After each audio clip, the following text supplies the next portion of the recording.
चलो स्टार्ट करते हैं फिर। आज का टॉपिक बहुत इंपॉर्टेंट है भाई, बहुत इंपॉर्टेंट है। काहे कि रे ऑप्टिक्स से स्टार्ट करेंगे अपन आज। और रे ऑप्टिक्स ऐसा चैप्टर है बच्चा कि बच्चों को उस चैप्टर सुन के ही लगता है कि ना, ई तो ना करूंगा मैं। तो चलो स्टार्ट करते हैं। बहुत आसान चैप्टर है और मैं 10 न्यूमेरिकल लेके आया हूँ। सारे न्यूमेरिकल के टाइप्स मैं बताऊंगा आपको और फिर आपको होमवर्क मिलेंगे जिसको आप प्रैक्टिस करके क्वेश्चंस को कंफर्म कर सकते हो। मनवीर को ये चैप्टर अच्छे से आता है, बहुत अच्छी बात है, तो बहुत अच्छी बात है यार। हरजोत रेडी, ठीक है, बहुत बढ़िया। चलो स्टार्ट करते हैं। सॉरी फॉर बीइंग लेट यार, लिटरली सॉरी, आज थोड़ा लेट हो गया मैं। चलो स्टार्ट करते हैं, लेकिन मजा बहुत आएगा आज, बहुत मजा आएगा भाई साहब, टॉपिक था। चलो here we are going to start our PDF. PDF कहाँ है? काय पीडीएफ? 10 क्वेश्चन करेंगे, ज्यादा नहीं करेंगे। ये रहे अपने पास पीडीएफ और पीडीएफ में 10 क्वेश्चन है, जल्दी जल्दी स्टार्ट करेंगे। देखो ये याद रखना कि इतने क्वेश्चन कर लिए तो ये मान लो कि रे ऑप्टिक्स के जो बोर्ड में आने वाले क्वेश्चन है, तो रे ऑप्टिक्स बहुत लेंदी है। उसमें नीट के भी क्वेश्चन बनते हैं, जेई के बनते हैं, तो बहुत वास्ट क्वेश्चन अवेलेबल है इंटरनेट पे भी और यूट्यूब पे भी। अपने को बस उतना करना है ताकि अपने बोर्ड के एग्जाम में मैक्सिमम नंबर गेन कर सके हम रे ऑप्टिक्स में से। कोई गलती ना हो, कोई क्वेश्चन छूटे ना रे ऑप्टिक्स से, समझ रहे हो? तो बच्चों देखो, 10 क्वेश्चन लेके आया हूँ। सारे टाइप बताऊंगा, किस किस टाइप का क्वेश्चन पूछा जा सकता है, टाइप वाइज बताऊंगा ताकि आपको क्वेश्चन थोड़ा रिपीट होता है यार, टाइप रिपीट होते हैं, है ना। चलो स्टार्ट करते हैं। मैं बस 1 मिनट देख लूं मैं, ताकि आपके यहाँ पे कमेंट पढ़ सकता हूँ। 1 मिनट, बस 1 मिनट और लूंगा। मेरी छोड़ो दीपांशु, मेरे पे शक कर रहा हो, देख रहे हो?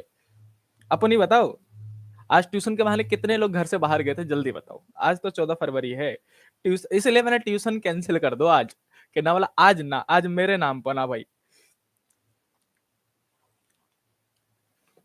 चलो मैं कमेंट पढ़ पा रहा हूँ, स्टार्ट करते हैं।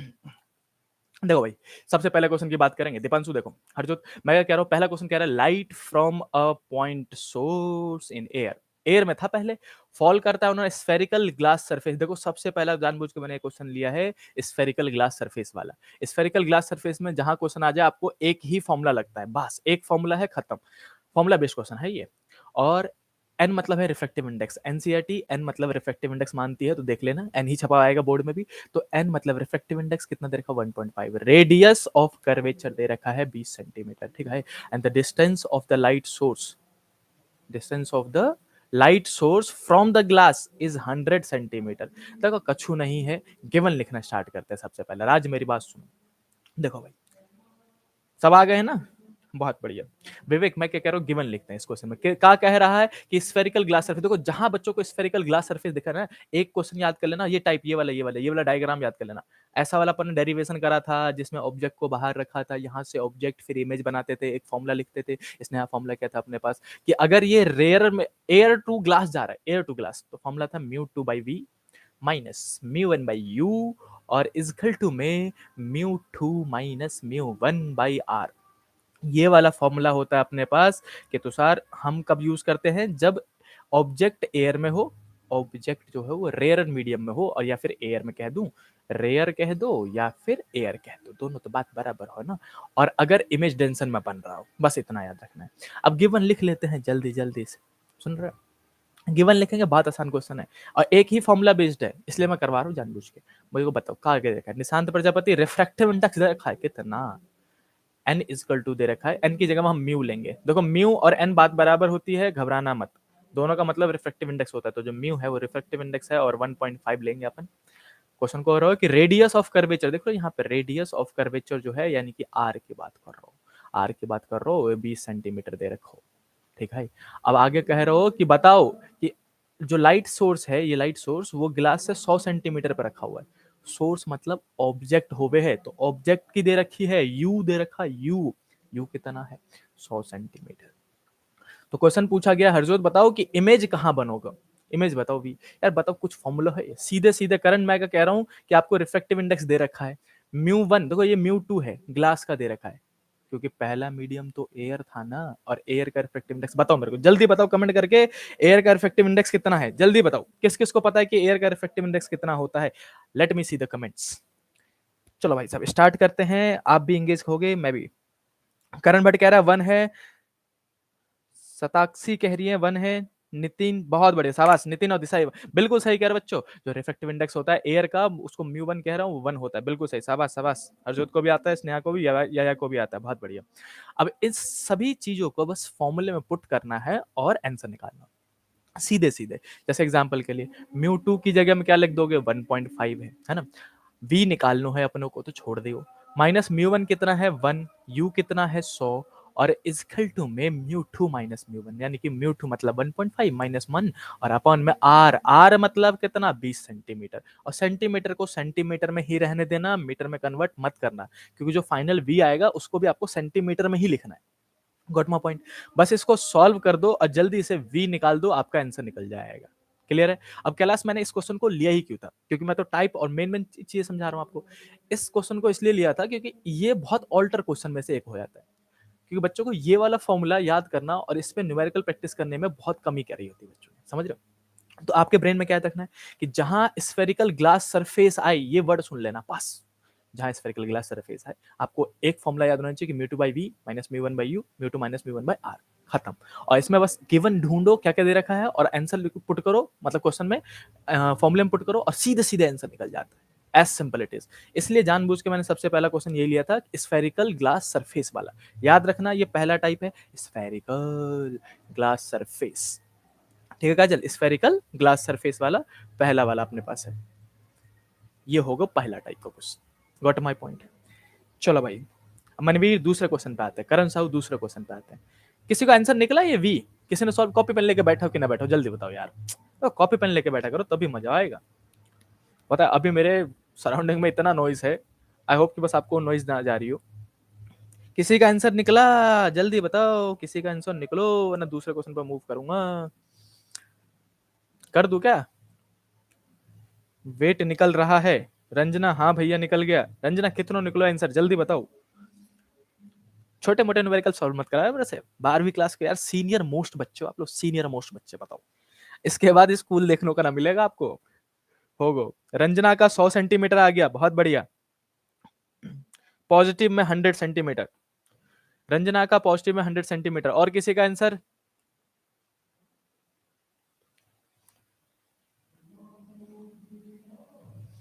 बहुत बढ़िया बहुत बढ़िया।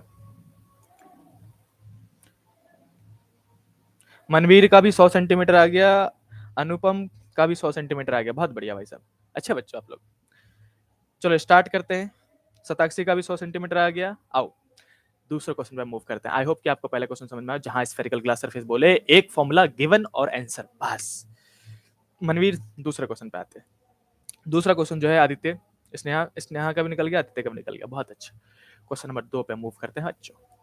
और पता है इन सभी क्वेश्चंस को ना लिख लिख के प्रैक्टिस करना प्लीज, आई रिक्वेस्ट। कि ये वो क्वेश्चन है जिसपे बच्चों ने बहुत कम प्रैक्टिस कर रखे थे।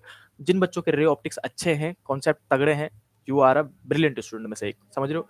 जिनके नहीं है, आप डिसेंट और अच्छे स्टूडेंट हो, बस इनके न्यूमेरिकल नहीं जाने चाहिए। सिर्फ एक न्यूमेरिकल आएगा इसमें, मैं गारंटी ले सकता हूँ, मैक्सिमम मैक्सिमम एक न्यूमेरिकल आएगा 3 नंबर में, ऐसा मान लो। 3 नंबर में नहीं तो 5 नंबर वाले में मिक्स होके आएगा, बस एक। और उसको भी गवा दिया फिर मजा ना आएगा। देखो भाई, और जितना क्वेश्चन करा रहा हूं उतना कर लो, बस आपका कॉन्फिडेंस इतना बिल्ड हो जाएगा कि आप पक्का सॉल्व करके आओगे। देखो भाई, अब मैं क्या कह रहा हूँ, दूसरा क्वेश्चन सुन रहे हो। स्नेहा दीपांशु दूसरा क्वेश्चन कह रहा हूँ। दूसरा क्वेश्चन कह रहा है कि if focal length is equal to 0.5 metre, ठीक है, ऑफ अ ग्लास लेंस, ठीक है। गिवन लिख लेते हैं साथ साथ में, ठीक है। हमारी बात सुनाओ, फोकल लेंथ गिवन है 0.5 metre. What is the power of the lens पूछ रहा, बताओ। ये भी कोई क्वेश्चन हुआ? फोकल लेंथ देखे पावर पूछ लो हमसे, हम बोले हम बता देंगे। अगला क्वेश्चन पढ़ते हैं। ये हो गया पहला क्वेश्चन, 1 वाला, ठीक है। रंजित ने पहले आंसर निकाल दो, बताओ मेरे को। ठीक है, बहुत बढ़िया। द रेडियस ऑफ कर्वेचर, देखो जो बच्चे खुश हो रहे हैं ना शुरू के आसान आसान क्वेश्चन देके, आने दो मेरे को, तीसरे चौथे क्वेश्चन पे आने दो, रुको फिर देखूंगा कितना आंसर निकाल दो। The radii of curvature of the face of double convex lens are इतना एंड इतना। चलो पहला गिवन तो होगा, दूसरा यहाँ पे लिख देता हूँ कि रेडिया ऑफ कर्वेचर दे रखा है, यानी कि R1 और R2 दे रखा है और अलग अलग दे रखा है। एक का दे रखा है 10 सेंटीमीटर, एक का दे रखा है 15 सेंटीमीटर। और किसका बोला, डबल कॉन्वेक्स लेंस है, नाम लिख दिया करो, कॉन्वेक्स लेंस है, ये भी गिवन होता है, हिंट होते हैं ये सारे। तो ये हो गया दूसरा क्वेश्चन। तीसरा को कह रहे हैं अब इसी में पूछा क्या गया था कि 10 centimetre 15 centimetre, it's focal length is 12 centimetre. ओहो, इसी में फोकल लेंथ भी दे रखो हो कि 12 सेंटीमीटर दे रखा है। ठीक है इसने। अब क्वेश्चन का पूछा गो हो कि what is the refractive index of the glass. ओहो, मतलब म्यू पूछ लियो हमसे। अब ये हो गया दूसरा क्वेश्चन। पहला क्वेश्चन में पावर पूछा गया था, दूसरा क्वेश्चन में रिफ्रैक्टिव इंडेक्स पूछा गया था, तीसरा क्वेश्चन का भी एक बार लिख ले। अरे जो तीसरा क्वेश्चन का क्वेश्चन कह रहा है कि अ कॉन्वेक्स लेंस और फोकल लेंथ 20 सेंटीमीटर। ठीक है भाई, लिख देते हैं तीसरे पार्ट में भी, जल्दी जल्दी लिख देंगे। अब इस टाइप के क्वेश्चन 3 नंबर से नीचे तो बिल्कुल नहीं आएंगे, समझ रहे हो। तो एफ इजिकल टू कितना दे रखा है, 20 सेंटीमीटर। दीपांशु आगे कह रहे हो कि लेंथ इन एयर, एयर में है ये, एयर में उसका फोकल लेंथ 20 सेंटीमीटर है। What will be the focal length in water. अच्छा, उसी लेंस को पानी में डाल दो, तो पानी में डाल दिया तो बोल रहा है अब फोकल लेंथ क्या होगा बताओ, एफ डैश। इसको एफ डैश कह दे रहा हूं, जब वो वाटर में डाल दिया, वाटर का फिर रिफ्रैक्टिव इंडेक्स गिवन होगा। अब ये देखो क्वेश्चन यहाँ फंसा रखो, ये कह रहा है कि रिफ्रैक्टिव इंडेक्स एयर और वाटर का दे रखा है। एयर और वाटर मतलब म्यू डब्ल्यू ए दे रखा है अपने को, वाटर का विद रिस्पेक्ट टू एयर 1.33। सबको याद है यार, 4/3 को ही 1.33 कहते हैं। दूसरा रिफ्रैक्टिव इंडेक्स दे रखा है एयर का ग्लास के साथ, मतलब ग्लास और एयर का ऐसे दे रखो 1.5, जिसको बच्चों आपने याद कर रखा होगा, जिसने भी प्रैक्टिस किया सबको पता है 3/2 कहते हैं। तो ये 3 मेजर सवाल हो। अब पूछा क्या गया है कि लास्ट में what is the focal length, ये वाला क्लियर होगा। 3 सवाल है और इस क्वेश्चन को भी मैंने जानबूझ के लिया ताकि पूरा लेंस कवर हो जाए। इसमें पावर भी पूछ लिया, लेंस मेकर फॉर्मूला भी अप्लाई करा दिया और मीडियम भी चेंज कर दिया। इसीलिए जानबूझ के क्वेश्चन लिया था, क्योंकि पूरा जो लेंस है, लेंस का जो सिंगल कॉन्सेप्ट है वो इसमें क्लियर हो जाएगा आपका। चलो इसी के नीचे गैप क्रिएट करके राज यहीं पे सॉल्व करते हैं। गौरव सुनो मेरी बात, अनामिका तीनों पार्ट सॉल्व करेंगे एक एक करके, आ जाओ। और गाने इतने वाहियात बजाते हैं कभी कभी ये लोग, पूछो मत। चलो कोई ना, कुछ ना कह सकते हैं वैसे। पावर की बात करेंगे। पहला क्वेश्चन फोकल लेंथ दे रखो है, पावर पूछ रखा है। मनवीर ने पहले आंसर निकाल दिया भाई, सबको पता है कि पावर इक्वल टू 1 में एफ होता है, लेकिन एफ बच्चों होना चाहिए मीटर में, इसका याद रखना। अभी तो सीधे सीधे इसने मीटर में दे रखा है, यही 50 सेंटीमीटर दे देते ना। बच्चे इतनी गलती करते हैं, सीधे सीधे लिख देते हैं। अगर मैं मान लो कि फोकल लेंथ 50 सेंटीमीटर, तो बच्चे लिख देते पी इक्वल टू 1/50, सॉल्व करके आंसर और डायप्टर लिख देते हैं। बताओ, ये गलती मत करना, ध्यान से देख लेना। आप पावर की जो यूनिट होती है डायप्टर होती है, और डायप्टर कब लिखोगे, जब फोकल लेंथ मीटर में हो। बस इस चीज का ध्यान रखना है यहाँ पे, बस एक रिमाइंडर दे रहा था मैं आपको यहाँ पे। ये गलती हुई इसलिए मिस्टेक, तो पेपर से निकलने का बड़ा गुस्सा आएगा। तो भाई साहब हमको नजर आया इस बार तो मीटर में ही है, तो मीटर में है तो हम विवेक सीधे सीधे मीटर में पुट कर देंगे 0.5 मीटर। ठीक है, और इसको सॉल्व करेंगे, ये पॉइंट हटाएंगे 10 और 10 से कटेंगे तो 5, 2 डायप्टर आएगा प्लस का, सबको पता था। तो भाई साहब किस किस ने आंसर निकाल दो, शताक्षी पांडे ने निकाल दियो हो, बहुत बढ़िया बहुत बढ़िया बहुत बढ़िया। मेजोरिटी बच्चों ने निकाल दिया है, वेरी गुड। रंजीत ने भी निकाल दिया है, शेर आगो, बहुत जल्दी आगो यार, लेट आगो। आदित्य पाल ने भी निकाल दिया, बहुत बढ़िया।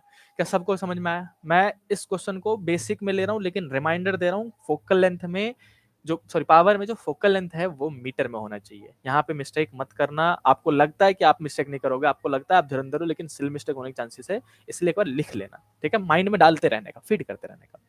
चलो भैया, हमको पहला क्वेश्चन तो सॉल्व हो गो पावर का। दूसरा क्वेश्चन का पूछा गया है, अब देखो इस टाइप के क्वेश्चन सुन रहे हो, स्नेहा दिशा, बच्चा इस टाइप का क्वेश्चन जिसमें रेडियस दे रखा हो, म्यू दे रखा हो और फोकल लेंथ पूछा जाए, सीधे सीधे आपको गिवन देख के पता चल जाना चाहिए कि ये लेंस मेकर फॉर्मूले का क्वेश्चन है। Lens maker, lens maker formula आपने पढ़ा होगा, इसका डेरिवेशन भी कर लेना, इस साल आने के चांसेस है अपने पास। ठीक है, 1 मिनट बस। अब इसका डेरिवेशन भी आ सकता है, लेकिन हम न्यूमेरिकल कर रहे हैं फिलहाल, तो न्यूमेरिकल करेंगे। इंपॉर्टेंट टॉपिक्स मैंने इंपॉर्टेंट डेरिवेशन आपको पहले बता दिया है, तो वहां से कर लेना भाई साहब। देखो इसी के नीचे स्लाइड करके यहाँ करते हैं। सुनो मेरी बात, लेंस मेकर का फॉर्मूला, लेंस मेकर का फॉर्मूला का था, देखो 1 में एफ इज इक्वल टू में फोकल लेंथ का था mu two 1, refractive index of second medium with respect to first medium -1, और ब्रैकेट में था 1 में R1 -1 में R2। बहुत इंपॉर्टेंट क्वेश्चन है, अगर आ गया तो बच्चे गलत करने के चांसेस बहुत ज्यादा हो जाते हैं। क्यों? क्योंकि 2 जगह गलती होती है। पहले तो बच्चों को फॉर्मूला याद हो तो अच्छी बात है, नंबर मिल जाएंगे। दूसरा कि कॉनकेव और कॉन्वेक्स में R1 प्लस में ले कि R2 प्लस में ले, कौन सा प्लस में कौन सा माइनस में, यहाँ बहुत गलती करता बच्चा है। तो देखो अपने को बोला गया है, और मोस्ट प्रोबेबली आपके एग्जाम में कॉन्वेक्स लेंस ही आएगा। समझ रहे हो कि आसान क्वेश्चन बनाना होता है तो कॉन्वेक्स ही करते हैं, बहुत ट्रिकी बनाना हो तो बच्चों ने कॉन्वेक्स कॉन्वेक्स पढ़ रखा, कॉनकेव डाल देंगे बीच में। फिलहाल हम कॉन्वेक्स का कर रहे हैं। देखो कॉन्वेक्स का कर रहे हैं तो कॉन्वेक्स लेंस बोला गया है क्वेश्चन में हमको, देखो यहाँ लिखा हुआ है ना कॉन्वेक्स। कॉन्वेक्स मतलब ऐसा वाला होता है, समझ रहे हो? ऐसा वाला अपन कॉन्वेक्स लेंस लिए। अब इसमें R1 मतलब पहले सरफेस का रेडियस है और R2 मतलब दूसरे का। अब कौन प्लस में कौन माइनस में, क्योंकि दोनों की वैल्यू अलग अलग है। तो देखो बच्चों, आप बस देखा करो कि लेफ्ट से जाया करो, लेफ्ट से इधर से जाएंगे अपन। इधर से गए तो पहला सरफेस कौन सा बन रहा है, ये वाला जो नीला नीला कर रहा हूं मैं ऐसे करके, व्हाट इट। अब इसका कर्व देखो किधर की ओर बन रहा है, पॉजिटिव एक्स एक्सिस की नेगेटिव एक्स एक्सिस। ऐसा ये पॉजिटिव एक्स एक्सिस है अपना और ये नेगेटिव एक्स एक्सिस, राइट। अब देखो इसका जो रेडियस बनेगा, जो कर्व बनेगा गोला, वो किधर की तरफ बनेगा, राइट की तरफ, है ना। कर्व पूरा करोगे तो रेडियस किधर आएगा, राइट में। जिसका राइट में आ रहा हो वो प्लस में, यानी कि R1 को मुझे लिखना है यहाँ पे, R1 को प्लस का 10 सेंटीमीटर लेना। सेंटीमीटर का सेंटीमीटर में लेन देना, मीटर में कन्वर्ट मत करना। मीटर सिर्फ एक ही जगह कन्वर्ट होता है, पावर में जाके, ठीक है। अब दूसरा रेड वाला पेन ले लेते हैं अपन। अब जब अपन आगे बढ़े तो दूसरा सरफेस आया। दूसरा सरफेस कौन सा है, जिसको मैं रेड से मार्क कर रहा हूँ, देखो ये वाला, ये वाला, ये वाला दूसरा सरफेस है। बहुत आराम आराम समझाऊंगा ताकि सबको समझ में आए। जिनको आता है प्लीज आप न्यूमेरिकल सॉल्व करना स्टार्ट कर दो। R2, अब R2 रेड रेड से किया है। अब इसका देखो कर्वेचर किधर बनेगा, गोला कंप्लीट किधर की ओर होगा, लेफ्ट की तरफ, राइट। इसका गोला जो कंप्लीट होगा वो लेफ्ट की तरफ होगा, और लेफ्ट में तो माइनस का एक्स एक्सिस होता है, तो माइनस में लेंगे। ऐसे ही करके आपको बस यहाँ पे ख्याल रखना कि किसको प्लस में किसको माइनस में, खत्म। अब म्यू दे रखा होगा, रिफ्रैक्टिव इंडेक्स, रिफ्रैक्टिव इंडेक्स पूछा है, फोकल लेंथ दे रखा है। देखो सब कुछ गिवन है, अब पुट करो बस और आंसर निकाल दो। कैसे कि भैया 1 में एफ, एफ कितना दे रखा हो, 12 सेंटीमीटर, 12 का 12 सेंटीमीटर, सेंटीमीटर इक्वल टू में म्यू टू 1 अपने को निकालने को बोला है, म्यू टू 1 -1 और 1 में R1। वंदना R1 की जगह में मैं इसको मिटा के R1 की जगह में 1 मिनट R लिख दो। हरजोत इसको मिटा के R1 की जगह में कितना लिखेंगे, ये रहा प्लस का 10। और दीपांशु फिर बीच में माइनस था ये वाला, तो ये वाला माइनस लिखेंगे। और फिर 1 में R2 है और R2 को -15 अलग से लिखना पड़ेगा, -15। अब इसको आप सॉल्व कर दो, बेसिक मैथ, आंसर निकलने की गारंटी मेरी। क्या निकलेगा देखो, 1 में 12 थोड़ा सॉल्व कर देता हूँ। राज म्यू का म्यू, म्यू टू 1 बार बार नहीं लिख रहा, सिर्फ म्यू लिख रहा हूं मैं। म्यू -1 और यहाँ माइनस माइनस ये हो जाएगा प्लस, तो 1/10 प्लस में 1/15। और मनवीर इसको एलसीएम लेके सॉल्व कर देना यार, सिंपल सा बेसिक सा क्वेश्चन। चलो मैं कर देता हूँ जल्दी जल्दी, कुछ बच्चों को दिक्कत होती है। तो 1/12 लिख देंगे, म्यू 1 -1 लिख देंगे। रंजना एलसीएम लेंगे कितना आएगा, जल्दी बताओ। एलसीएम लेंगे तो 15 आएगा यार, 15 नहीं, सीधे सीधे बटरफ्लाई मेथड लगा दिया करो। मैं तो बच्चों को कहता हूँ एलसीएम लेने की में भी दिक्कत को ही करना है, बटरफ्लाई मेथड लगाए। बटरफ्लाई मेथड को कहता है कि इन दोनों का आपस मल्टीप्लाई कर दो, ये इधर ये इधर, नीचे वालों का आपस में मल्टीप्लाई, ये इधर शिफ्ट कर दो। यानी कि 10 इंटू में 15, 150, 15 ऊपर गए और 10 इधर गए। और प्लस था तो प्लस, माइनस था तो माइनस, सीधे सीधे बटरफ्लाई मेथड लगा देगा। 1/12 का 1/12 म्यू -1, और यहाँ पे कितना आएगा, 25 हो जाएगा ऊपर, 25/150। अब सॉल्व करके आंसर निकालो यार, इसके आगे मेरे को मत बोलना, ये कट जाएगा, सिंपल सी बात है। कितने से कटेगा, 6 से कटेगा, तो 1/6। चलो कर दो यार, इतना कर दियो तो, इतनी मेहनत तो कर दो, थोड़ा सा और कर दे तो मेरे नाम पे हो जाएगा, 1/6 आएगा। अब इसको क्रॉस मल्टीप्लाई करा दो तो 16 जाएगा मल्टीप्लाई में, 6/12 इक्वल टू म्यू -1।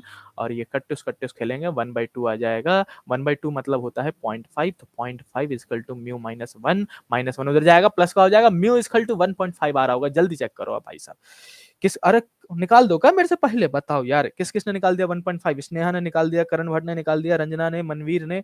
क्या बात करते हो यार, बहुत तगड़े बच्चों आप, शाबाश शाबाश। हरजोत ने भी निकाल दिया, साक्षी ने भी निकाल दिया, तगड़े बच्चों, मानता हूँ मैं इस समय।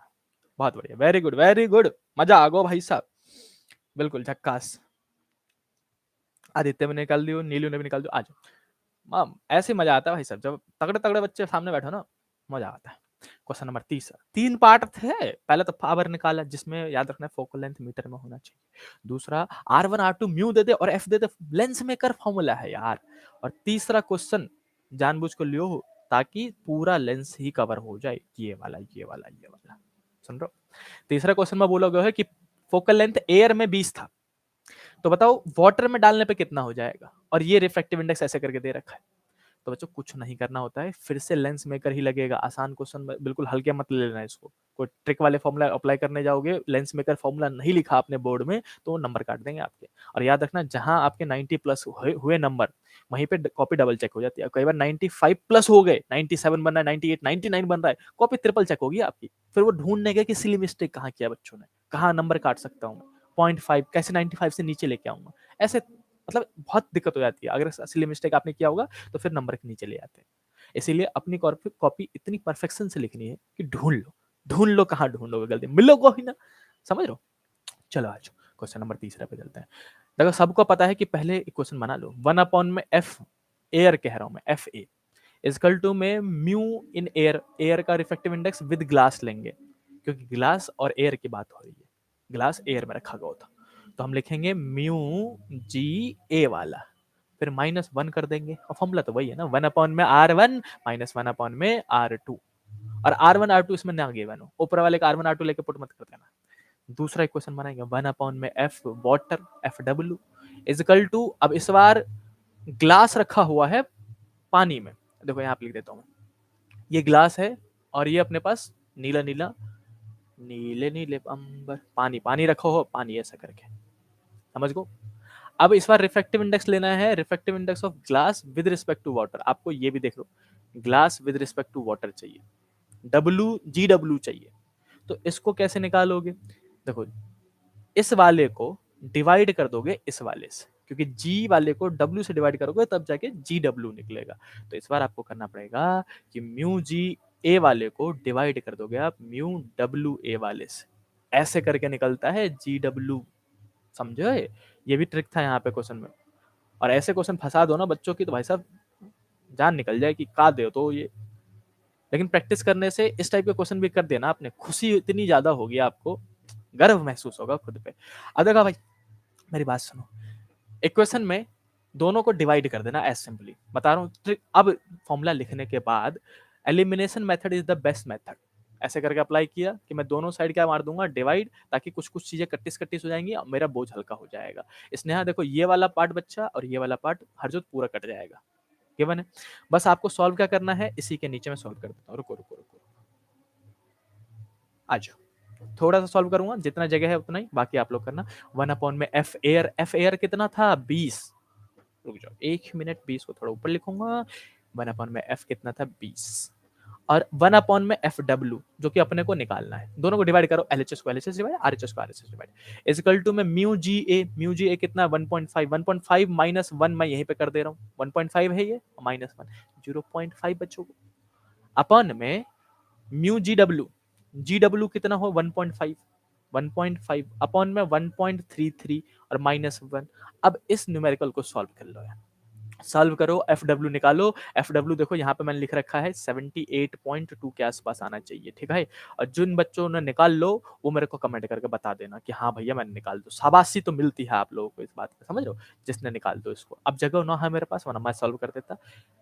क्या सबको ये समझ में आया, ये लेंस का मेन कॉन्सेप्ट था जिसमें 3 सवाल पूछे गए, पावर पूछा गया, फोकल लेंथ मीटर में होना चाहिए, दिमाग में इतना ही आना चाहिए, बस सिंपल सिली मिस्टेक है। दूसरा रेडियस और फोकल की बात कर रहे हैं और म्यू दे रखा है, रिफ्रैक्टिव इंडेक्स दे रखा है, भाई साहब लेंस में कर पहुंचो और कुछ नहीं लगाना है। और तीसरा अगर मीडियम में दे दे तो घबराना मत, ऐसे करके बस मीडियम में खेलना आना चाहिए कि GW दे दिया, GA दे दिया तो कैसे सॉल्व करूंगा। इकलौता ये क्वेश्चन भी आपने सॉल्व कर लेना और होमवर्क में जो क्वेश्चन दिया वो कर लिया, तब भी आपका कॉन्सेप्ट इतना तगड़ा हो जाएगा, आप इस टाइप के क्वेश्चन आराम से कर दोगे, समझ रहे हो। तो आई होप कि सबको समझ में आ गया होगा। हरजोत कह रहा है अंडरस्टूड है। कौन पूछ रहा है ये किस चैप्टर किस किस बच्चों के परफेक्ट चैप्टर, भाई साहब नीलू ये इसका कोई आंसर ना देगा। यस सर अंडरस्टूड, लिटिल इफिट, ठीक है। रे ऑप्टिक्स ऐसा चैप्टर है कि भाई साहब बच्चों को बहुत भारी भारी लगता है, लेकिन चिंता मत करो, जितना मैं न्यूमेरिकल दे रहा हूँ उतना कर लेना, रिवीजन करवाऊंगा, मजा आ जाएगा भाई। देखो 2 क्वेश्चन तो कर लो अपन ने। पहला क्वेश्चन कौन सा था, मैं वापस ऊपर लेके चलता हूँ आपको, देखो पहला क्वेश्चन था रिफ्लेक्शन थ्रू कर्व सरफेस वाला, curve surface spherical curve surface, जहां निकिता स्फेरिकल कर्व सरफेस बोले अपने को फॉर्मूला याद है। दूसरा फॉर्मूला था पूरा लेंस का, लेंस भरो था उसमें और लेंस मेकर। तीसरा क्वेश्चन आसान और इंटरेस्टिंग, मुझे उम्मीद है कि बहुत सारे बच्चों को पहले से ही आता होगा।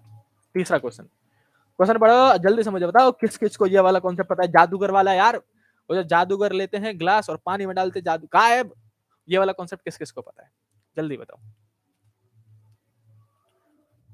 जादू ना बताते, साइंस पढ़ के आया होता बंदा, लोग तो अमेजिंग हो जाते हैं, हाँ गायब कैसे। चलो भाई साहब, नैना सिंह को आता है, बहुत बढ़िया,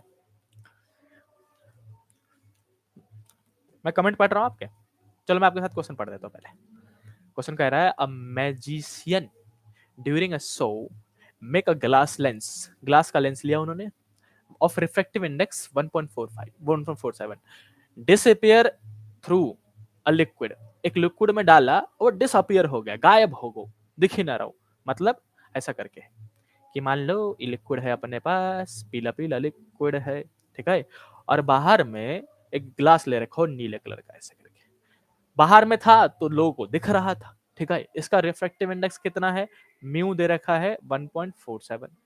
अब ये कह रहे हो कि जैसे इसको इसके अंदर डिप करो, लेंस अंदर गो, दिख हो नहीं रहा, लोगों को दिख ही नहीं रहा, तो बताओ अब इसमें क्वेश्चन पूछा गया किस किस को आता है, सताक्षी को, सताक्षी का आंसर निकल गया, शाबाश बच्चे, सताक्षी ने पिछले वाला आंसर निकाल दिया। मनवीर कह रहा है टीआईआर का क्वेश्चन है, यार टीआईआर का क्वेश्चन ना मनवीर, टीआईआर का क्वेश्चन ना हो, ये मेरे को याद नहीं, पहले आता था, ठीक है ठीक है, लिटिल इफेक्ट, कोई ना कोई ना, अब याद हो जाएगा। तुषार को आता है, चलो बहुत बढ़िया, शाबाश, मेरी बात सुनो, इस टाइप के क्वेश्चन जब भी आए ना, तो ये याद रखना कि लेंस तभी गायब हो सकता है जब मीडियम का और लेंस का दोनों का रिफ्रैक्टिव इंडेक्स सेम हो, सीधे सीधे। मैं आपको इसमें बच्चों को कॉन्सेप्ट या रटवा के रखता हूँ। इसका मैक्सिमम क्वेश्चन जो पूछ सकते हैं ना, वैसे बोर्ड में तो एक ही चीज पूछी जाती है घूम फिर के, मैक्सिमम नीट तक की बता दे रहा हूँ आपको मैं, वो 3 ही केस है कि अगर लेंस का रिफ्रैक्टिव इंडेक्स और मीडियम का रिफ्रैक्टिव इंडेक्स, इन दोनों की बात करें तो 3 कंडीशन बनती है। मैं तीनों कंडीशन लिख देता हूँ। म्यू एल मतलब रिफ्रैक्टिव इंडेक्स ऑफ लेंस है, और म्यू एम मतलब रिफ्रैक्टिव इंडेक्स ऑफ मीडियम है। यार देखो, अगर दोनों बराबर हुए, जितना रिफ्रैक्टिव इंडेक्स लेंस का है उतना ही रिफ्रैक्टिव इंडेक्स मीडियम का है, तो नैना क्या होगा, डिसअपियर हो जाएगा, ये गायब हो जाओगे, जैसे पानी में डालोगे गायब, डिसअपियर। समझ में आया सबको? लेकिन अब कम ज्यादा भी तो हो सके है, ज्यादा जरूरी था ना कि बराबर ही होगा हर बार। अगर उन्होंने कह दिया कि ना ना लेंस का बड़ो है और मीडियम का रिफ्रैक्टिव इंडेक्स छोटो है, दीपांशु अगर लेंस का रिफ्रैक्टिव इंडेक्स ज्यादा है तो उस केस में जिस नेचर का वो लेंस है वैसा ही बिहेव करेगा। मतलब मैं कहता हूँ सेम नेचर, ऐसा आप समझा रहे हो, इसका मतलब क्या है सेम नेचर? सेम नेचर मतलब क्या है कि अगर वो मान लो कॉन्वेक्स लेंस है, तो कॉन्वेक्स लेंस का नेचर कैसा होता है, नेचर होता है उसका कन्वर्जिंग। कन्वर्जिंग, कन्वर्जिंग मतलब रेस को कन्वर्ज करेगा, इसको बच्चों नेचर कहते हैं। कन्वर्जिंग और डाइवर्जिंग को नेचर, क्वेश्चन बोलेगा नेचर बताओ, तो कन्वर्जिंग और डाइवर्जिंग पूछ रहे होते हैं वो। और अगर वो कॉनकेव लेंस है, ये वाला ऐसा करके जो बनता है, ऐसा करके ये कॉनकेव होता है, सबको पता है, और ये वाला अपने पास कॉन्वेक्स होता है, ठीक है ना मेगा? तो अगर वो कॉनकेव है तो कॉनकेव का नेचर होता है हर जो डाइवर्जिंग, तो डाइवर्जिंग ही रहेगा। जो जिस नेचर का है उसी नेचर का रहेगा, कब? जब लेंस का रिफ्रैक्टिव इंडेक्स ज्यादा हो और मीडियम का रिफ्रैक्टिव इंडेक्स कम हो, ठीक है? लेकिन एक बात बता मेरे को, कौन है शेर? शेर, हरजोत मुझे एक बात बताओ, अगर मैं कहूं कि लेंस का छोटा है रिफ्रैक्टिव इंडेक्स और मीडियम का रिफ्रैक्टिव इंडेक्स ज्यादा हो गया, जो मीडियम है वो ज्यादा गाढ़ा हो गया और लेंस कम कम गाढ़ा है, इस केस में याद रखना बच्चों, नेचर जो है वो चेंज हो जाता है, अपोजिट नेचर का बिहेव करने लग जाता है वो। मतलब इसका समझो कि अगर वो कॉन्वेक्स लेंस है, कॉन्वेक्स लेंस का बेसिक नेचर का है भाई कि वो कन्वर्ज करता है ना? लेकिन अगर ऐसा कंडीशन हुआ कि उसको उस मीडियम में डाल दिया जिसका मीडियम का रिफ्रैक्टिव इंडेक्स ज्यादा है, तो ये कन्वर्ज ना करेगा, डाइवर्ज करने लग जाएगा, नेचर अपोजिट हो जाता है। और अगर वो कॉनकेव है, कॉनकेव का बेसिक नेचर का है डाइवर्जिंग, लेकिन यहाँ पे वो कन्वर्जिंग बन जाएगा। मैक्सिमम कॉन्सेप्ट है ये, मैक्सिमम। लेकिन याद रखना बोर्ड में भाई साहब, बोर्ड में आपसे एक ही कॉन्सेप्ट पूछा जाएगा, ये पहले नंबर वाला। जानबूझ के ऐसे बोलेंगे कि बताओ गायब हो गया, डिसअपियर हो गया, तो बताओ मीडियम का रिफ्रैक्टिव इंडेक्स कितना है? भाई साहब सिंपल सी बात, जितना लेंस का उतना मीडियम का, या फिर कई बार ऐसा मीडियम का दे देंगे, बोलेंगे लेंस का बताओ, तो जितना मीडियम का उतना लेंस का। देखो इस क्वेश्चन में वही पूछा गया होगा मेरे ख्याल से, what is the refractive index of the liquid? बताओ, जितना लेंस का होगा उतना ही लिक्विड का हो जाएगा, तो इसमें बोलेंगे refractive index of liquid is 1.47, खत्म। लेकिन क्वेश्चन में कंटिन्यूटी में पूछ रहा है वो, कुड जो है, could the liquid be water? क्या ये जो लिक्विड है वो वाटर है? मेरे को कितने लोग हाँ या ना कह रहे हैं, मैं सुनना चाहता हूँ। बताओ, आप ही लोग बताओ मेरे को, आप लोग बताओ कितने लोग कह रहे हैं कि ये लिक्विड है या नहीं है? क्वेश्चन ये पूछो गो, क्वेश्चन ये पूछो गो हो कि लिक्विड है कि नहीं है, तो जल्दी से मुझे बताओ। आप ही की बात सुनूंगा मैं। अब क्या तुम क्या पॉइंट सोच के आप कह रहे हो? याया कह रहा है नहीं है, करण भट्ट कह रहा है नहीं है, ठीक है, मनवीर नहीं वाटर नहीं होगा। क्यों नहीं होगा मनवीर वाटर भाई? एक पॉइंट तो पता होगा ना। मनवीर कह रहा है वाटर नहीं है, हाँ ठीक है ठीक है। सुभाष, सेम नाम, Subhash, Subhash, same too. Same pinch कहते हैं उसको, है ना, सेम नाम। नहीं है, सुभाष भी कह रहा है नहीं है, स्नेहा भी कह रही है नहीं है। बहुत बढ़िया। हाँ, बिल्कुल सही आया। क्योंकि वाटर का रिफ्रैक्टिव इंडेक्स और ग्लास का रिफ्रैक्टिव इंडेक्स आपको नॉर्मली याद होना चाहिए बच्चों। वाटर का रिफ्रैक्टिव इंडेक्स कितना होता है? या तो 4/3 कह लो या फिर 1.33 कह लो। वाटर का रिफ्रैक्टिव इंडेक्स 1.33 होता है और ये 1.47 दे रखा है, इसीलिए हम बोलेंगे no, this is not water man, water हो ही ना सकता हो। 1.33 कहते तो हम कहा तो वाटर है। समझ आया? बहुत बढ़िया, शाबाश। इस वजह से मनवीर बिल्कुल सही कह रहा है, करण भट्ट भी बिल्कुल सही कह रहा है बच्चा। ये हुई ना बात। मजा आ रहा है आप लोगों के साथ पढ़ के, मतलब बच्चों को आता तो है, ऐसा ना हो कि बिल्कुल डम बच्चे हैं। आप इंटेलिजेंट बच्चों हो वैसे। सबको समझ में आया वाला क्वेश्चन? ये वाला क्वेश्चन बीच में ऐसे लिया था ताकि माइंड थोड़ा सा फ्रेश हो जाए। जादू वाला क्वेश्चन था ना। तो हमने 3 कॉन्सेप्ट कवर करो हो। सबसे पहले रिफ्लेक्शन थ्रू कर्व सरफेस वाला, दूसरा लेंस, लेंस में पावर, लेंस मेकर फॉर्मूला, और तीसरा ये वाला छोटा सा कॉन्सेप्ट जिसमें डिसअपियर कर देते हैं रिफ्लेक्टिव इंडेक्स का। तीसरे क्वेश्चन पे मूव करते हैं। देखो भाई, तीसरा क्वेश्चन, और तीसरे से लेके मैं अभी स्टार्ट करूंगा तीसरा क्वेश्चन, यहां से प्रिज्म स्टार्ट होगा। मैं सच बताऊं, प्रिज्म के बच्चों को क्वेश्चन देख के डर लगता है, इसीलिए मैं जानबूझ के मेजोरिटी क्वेश्चन प्रिज्म के लेके आया हूं, और ताकि आपको सॉल्व करा सकूं। आप इसी वीडियो को बार बार देखोगे ना तो आपके प्रिज्म के भी सारे न्यूमेरिकल हो जाएंगे, और नीचे मैंने 4-5 न्यूमेरिकल भी प्रिज्म के दे रखे हैं। देखो, जो जिस चीज से डर लगे उसी चीज को ज्यादा प्रैक्टिस करो। रे ऑप्टिक्स से डर लग रहा है, प्रैक्टिस करो। अरे आपसे बड़ी चीज थोड़ा है कुछ, मुझे बताओ। अगर आपने ठान लिया कि मैं इस चैप्टर को क्लियर करके रहूंगा ना, तो दुनिया की कोई सी वैसी ताकत ना है जो आपको रोक दे। इसीलिए अब जैसे मान लो बच्चों को प्रिज्म से डर लगता है, मैंने बहुत सारे बच्चों को पढ़ाया तो मुझे पता है इस बात का, तो इसलिए जानबूझ के मैं प्रिज्म के ज्यादा क्वेश्चन लेके आया हूं, बच्चों को ज्यादा समझा सकूं और क्लियर कर सकूं। समझ रहे हो? चलो आ जाओ। आप लोग तो अच्छे बच्चे हो, इंटेलिजेंट, अभी तक बहुत तगड़ा रिस्पॉन्स दे रहे हो आप लोग भाई साहब, मानता हूं मैं इस बात को। ना भी आए तो धीरे धीरे सुनना, एक क्वेश्चन सुना, दूसरे क्वेश्चन का आंसर देना स्टार्ट किया, मजा आता है भाई साहब। देखो तो सर क्वेश्चन पढ़ते हैं। क्वेश्चन कह रहा है कि a prism is made of, Deepanshu, a prism is made of unknown refractive index. ठीक है भाई, हमको रिफ्रैक्टिव इंडेक्स ना दिया है तो यही पूछेगा क्वेश्चन में, पूरी उम्मीद है। गिवन लिख लेते हैं जल्दी से। हरजोत, क्वेश्चन में रिफ्रैक्टिव इंडेक्स पूछा जाएगा तो mu equal to what? A parallel beam of light is incident on a face of prism. अब देखो, पता है प्रिज्म के क्वेश्चन में एक बड़ी दिक्कत होती है कि एक तो लाइन, मतलब जो क्वेश्चन बनाते हैं वो 4-4 लाइन का बना देते हैं, पैराग्राफ बना देते हैं पूरा, तो बच्चों को पढ़ने में बड़ी दिक्कत होती है। अपन तो बचपन से ही आलसी है क्वेश्चन पढ़ने में, समझ रहे हो? चलो कोई ना, पढ़ेंगे फिर तो। अ parallel beam of light is incident on the face of prism. ठीक है, एक प्रिज्म बना लो भाई साहब। प्रिज्म के क्वेश्चन में डायग्राम बनाना कंपलसरी है, मैं फिर से कह रहा हूँ। प्रिज्म के क्वेश्चन को कोशिश करना कि डायग्राम बना के सॉल्व करो, वरना गलत होने के चांसेस बढ़ जाएंगे। पहला डिस्क्लेमर मैं यही दे रहा हूँ आपको। A parallel beam of light incident on a face of the prism. ठीक है, the angle of minimum deviation is to be measured 40 degree. मान लेते हैं ऐसा करके, इससे करके एक लाइट आयो, इस सरफेस पे गिरो, या फिर थोड़ा 90 डिग्री बना लेके थोड़ा स्लांट में लेके आते हैं इसको। स्लांट में लेके आएंगे, ऐसे करके, ऐसे करके गिरा दो। 90 डिग्री यहाँ पे खींचो, ऐसे करके 90 डिग्री खींच दो, नॉर्मल हो गो ये। अब वो कह रहा है कि एंगल ऑफ डेविएशन, डेविएशन मतलब डेल्टा 40 डिग्री है। मैन लिख देते हैं जो जो given. What is the refractive index of the material? देखा, पूछ लिया ना रिफ्रैक्टिव इंडेक्स। आगे कह रहे हैं कि the refractive angle of the prism. बच्चों ये क्वेश्चन देखो, ये क्वेश्चन क्यों उठाया गया था मैं आपको बताता हूँ।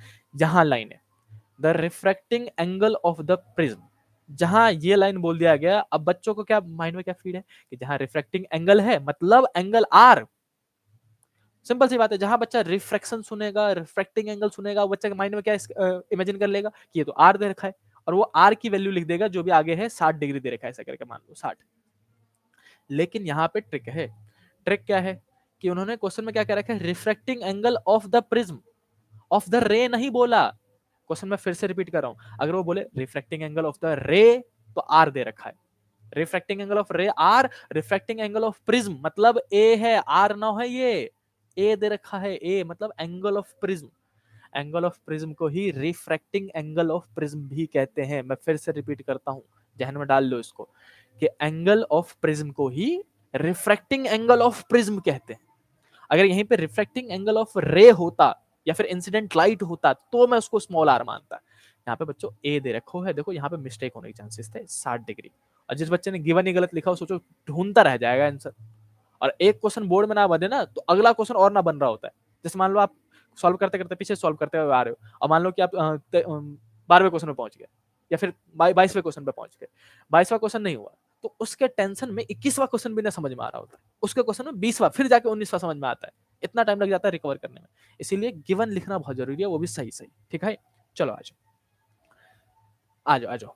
कमेंट पढ़ रहा था मैं आपके, अभी बाद में पढ़ूंगा, लेकिन आ जाओ। If the prism is placed in oil, अब इसके बाद दूसरा क्वेश्चन स्टार्ट हुआ।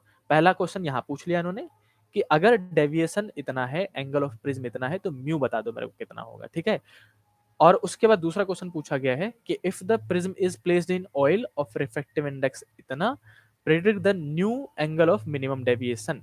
New angle of minimum deviation बताओ। ये 1.53 ठीक है, चलेगा अपने पास।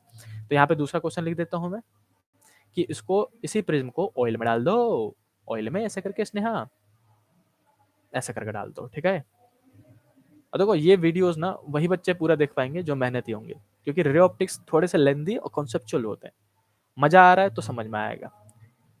तो 1.53 ऐसे करके रिफ्रैक्टिव इंडेक्स दे दिया है, और पूछ रहा है कि डेल्टा न्यू बताओ कितना होगा। कितने बच्चे कह रहे हैं कि मैं कर दूंगा? हम भी, ठीक है ठीक है ठीक है। कितने बच्चे कह रहे हैं कि मैं ट्राई कर सकता हूँ इस टाइप के क्वेश्चन? नैना सिंह कर सकती है, बहुत बढ़िया, शाबाश नैना।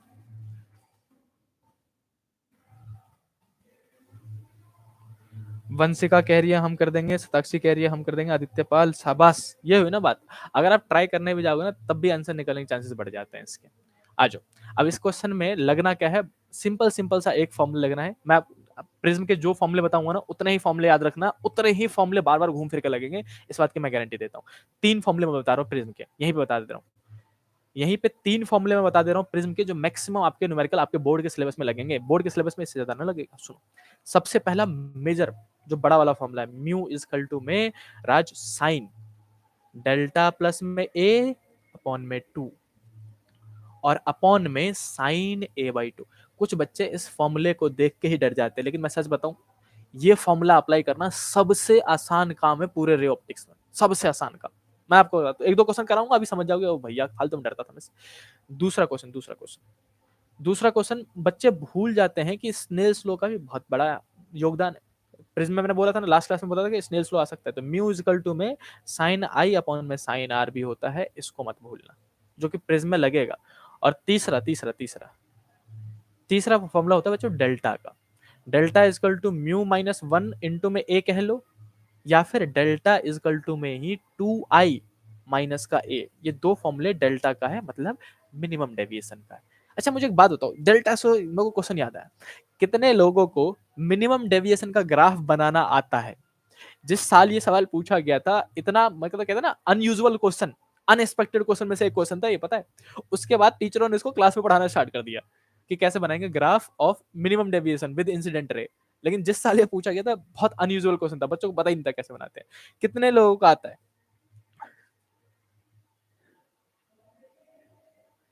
मनवीर आता है, प्रैक्टिकल में कराया था, बहुत बढ़िया, शाबाश। मैं कहता रहा हूँ जिस साल से पूछा गया उसके बाद से ही क्लास में करवाने स्टार्ट कर दिया गया। आदित्य पाल को आता है, यू शेप का बनता है ना, यू शेप का। चलो बहुत बढ़िया बहुत बढ़िया। जिन बच्चों को नहीं आता है याद रखना, यू शेप का बनता है। मैं अब देखो लाइव क्लास हो ही रही तो मैं करवा देता हूँ, छोट छोट ज्यादा नहीं, टाइम नहीं लूंगा। डेल्टा और आई का लेते हैं, ऐसा करके यू शेप का बनता है, जहां पे मिनिमम डेविएशन है ऐसा करके मार्क करके हम बता देते हैं कि ये आई और ई के बराबर है, और इस जगह डेल्टा मिनिमम है। इतना छोटा सा है, कुछ जिन बच्चों को नहीं आता होगा लाइव क्लास ले रहे हो, आपका फायदा हो जाएगा यहीं पे। ऐसा छोटा सा बनता है, ठीक है। जिन बच्चों को आता है बहुत बढ़िया, मजा आ गया हो। लेकिन जिन बच्चों को नहीं आता स्क्रीनशॉट ले लेना इसका, मैं इसको मिटा रहा हूँ बच्चा। Very good very good very good. Ranjit को भी आता है, ठीक है, आदित्य पाल को भी आता है, मनवीर को भी आता है, बहुत बढ़िया। मैं हटा रहा हूँ इसको। देखो अब ये जो फॉर्मूले मैंने लिखा है अभी यहाँ पे, हर जो यहाँ पे जो 4 फॉर्मूले लिखवाए हैं मैंने, यही फॉर्मूले घूम फिर के प्रिज्म में बच्चा यूज होना है। सॉरी 3, 1 2 और ये 3, इससे ज्यादा फॉर्मूले यूज होने के चांसेस ना के बराबर है।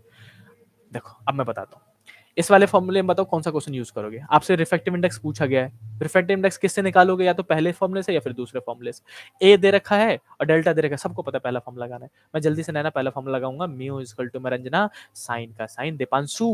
डेल्टा कितना दे रखा है यार बताओ, डेल्टा है 40, तो 40 अपॉन में ए दे रखा है 60 और अपॉन में 2। मैं इस क्वेश्चन को जानबूझ कर करके दिखाऊंगा ताकि बच्चों को लगे कि किस टाइप के सॉल्व करने, मतलब बच्चे यहाँ भी फंस जाते हैं। और साइन का साइन, ए कितना है, ए है तो सर ए 30 60 60 60, ए 60 देखो है, अपॉन में 2 लिख देंगे इसको। इसी को सॉल्व करेंगे इसने बच्चा, म्यू इज इक्वल टू में आएगा अपने पास साइन का साइन 60 प्लस में 40 100 हो गया, 100 अपॉन में 2 कितना होता है 50, साइन 50 आ रहा हो ये तो, और नीचे में साइन 60/2 30 डिग्री। अब देखो जब यहाँ क्वेश्चन फंसे तो क्वेश्चन से पूछो कि भाई ठीक है मेरे को 30 डिग्री आता है, मेरे को 45 डिग्री आता है, मेरे को 60 आता है, 50 तू बता। क्वेश्चन में कहीं ना कहीं लिखा होगा कि साइन 50 कितना हुआ, ये देखो ये रहा। और नहीं दे रखा तो मिस प्रिंट है, अटेम्प्ट करके आओ, आपको नंबर मिलेंगे। समझ रहे हो? साइन 0 30 45 60 और 90 इन सब की वैल्यूज नहीं देंगे वो, लेकिन बीच में जैसे फंस गया 50 फंस गया, 60 डिग्री मतलब 70 डिग्री फंस गया मान लो, तो ऐसे वाले एंगल में वो क्वेश्चन में गिवन होगा। नहीं गिवन है, क्वेश्चन मिस प्रिंट है, आप बस अटेम्प्ट करके आओ। समझ रहे हो? चलो आ जाओ। 1.532 ठीक है बच्चा। इसको साक्षी ने सॉल्व भी कर दिया, दीपांशु ने भी सॉल्व कर दिया, बहुत बढ़िया। कोई नहीं, इंटेलिजेंट बच्चों आप लोग। साइन 50 कितना दे रखा है 0.766 दे रखो है, अपॉन में साइन 30 की वैल्यू कितनी होती है यार, ये तो याद हम जी 1/2 होती है ना, 1/2 का 2 कहाँ चला जाएगा ऊपर, तो म्यू इज इक्वल टू राज यहीं पे सॉल्व करेंगे, इसका डबल कर दो, 6 दूनी 12, 12 का 13 यहाँ चले 1 और 7 दूनी 14, 1 15, यानी कि 1.532 के आसपास बिल्कुल सही निकला है। देखो मैं पॉइंट लगा देता हूँ यहाँ पे, बस डबल कर दो उसको तो 1.532 आ जाएगा, यहाँ पे पॉइंट लगा दिया ऐसा करके। तो ये अपना रिफ्रैक्टिव इंडेक्स निकल गया, पहला पार्ट सॉल्व हो गया अपने पास, समझ गो। अब दूसरा पार्ट भी था हरजोत, दूसरा पार्ट सॉल्व करेंगे, इसी के नीचे सॉल्व करेंगे, इसको थोड़ा गैप क्रिएट करते हैं, मजा आ रहा भाई साहब। देखो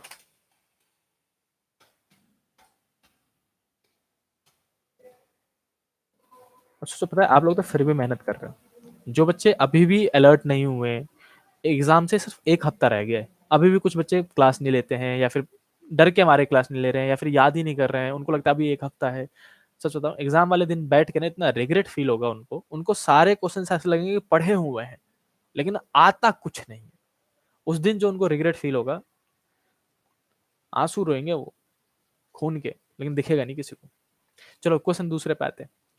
देखो भाई साहब, आप लोगों को मजा आएगा उस दिन, बोर्ड वाले दिन आप लोगों को आपकी मेहनत दिखेगी। दूसरा क्वेश्चन क्या कह रहा था कि अगर इसको डाल दिया किसके अंदर, किसी मीडियम के अंदर, तो बताओ अब कितना होगा रिफ्रैक्टिव इंडेक्स, सॉरी डेल्टा पूछा गया था। मैं इसको नीचे स्लाइड करता हूँ, यहीं पे कर देते हैं। सेम क्वेश्चन है कि अगर किसी मीडियम में डाल दिया तो बताओ कि उसका म्यू डेल्टा कितना हो जाएगा। ये गाने की वजह से डिस्टर्ब होता है, मैं सॉरी, मैं वापस आता हूँ। तो डेल्टा, कई बार ये हिंदी गाना बजा देते हैं यार, ऐसे करते हैं, बताओ माता रानी की पूजा करो ना, फिर दिमाग जाता रहता है लिरिक्स पे। साइन a/2 ठीक है, म्यू इज इक्वल टू में ये फॉर्मूला होता है अपने पास पहले से, यहाँ पे लिख देता हूँ मैं म्यू। अब इन्होंने क्या कह दिया क्वेश्चन बच्चों कि अगर उसको पानी में डाल दिया तो आपको कुछ नहीं करना, इस बार μ/1 लेना पड़ेगा। अब देखो मैं समझा देता हूँ, इजीली समझ जाओगे आप लोग कि इसमें जो बच्चों ये होता है μ/1 होता है, यानी कि second medium with respect to first medium. अब मुझे पता है कि जो मेरा ग्लास का रिफ्रैक्टिव इंडेक्स है μg, और मीडियम लिख रहा हूँ मैं इसको, ठीक है। तो μg कितना है, ये इसका फॉर्मूला होता है μg/μm, सबको पता होगा μgw मतलब।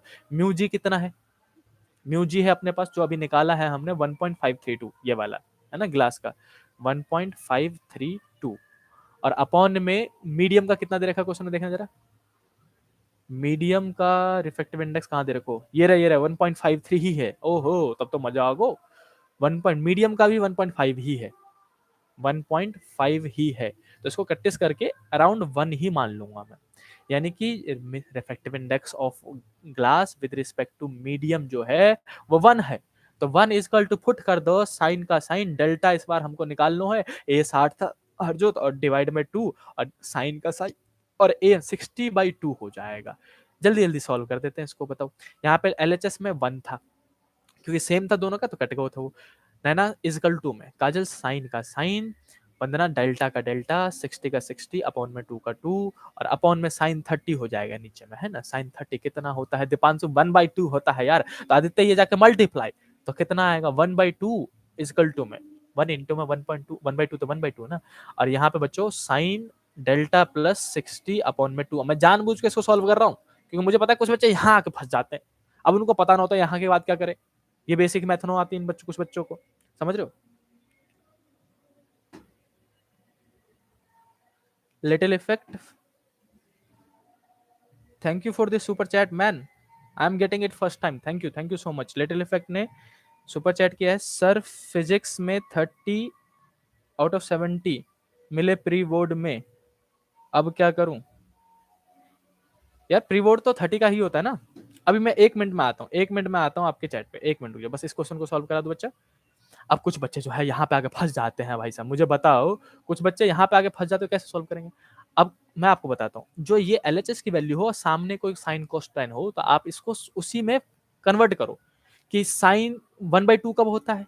साइन होता है 1/2 30 पे। तो मैं लिखता हूँ, सिंस मुझे पता है हरजोत कि साइन 30 जो होता है 1/2 के बराबर होता है, तो राज इसको हटा देंगे और लिखेंगे यहाँ पे कि 1/2 को हटा के 1/2 किसके बराबर है? साइन 30 के। तो हम लिख देंगे यहाँ पे साइन 30, समझ रहे हो?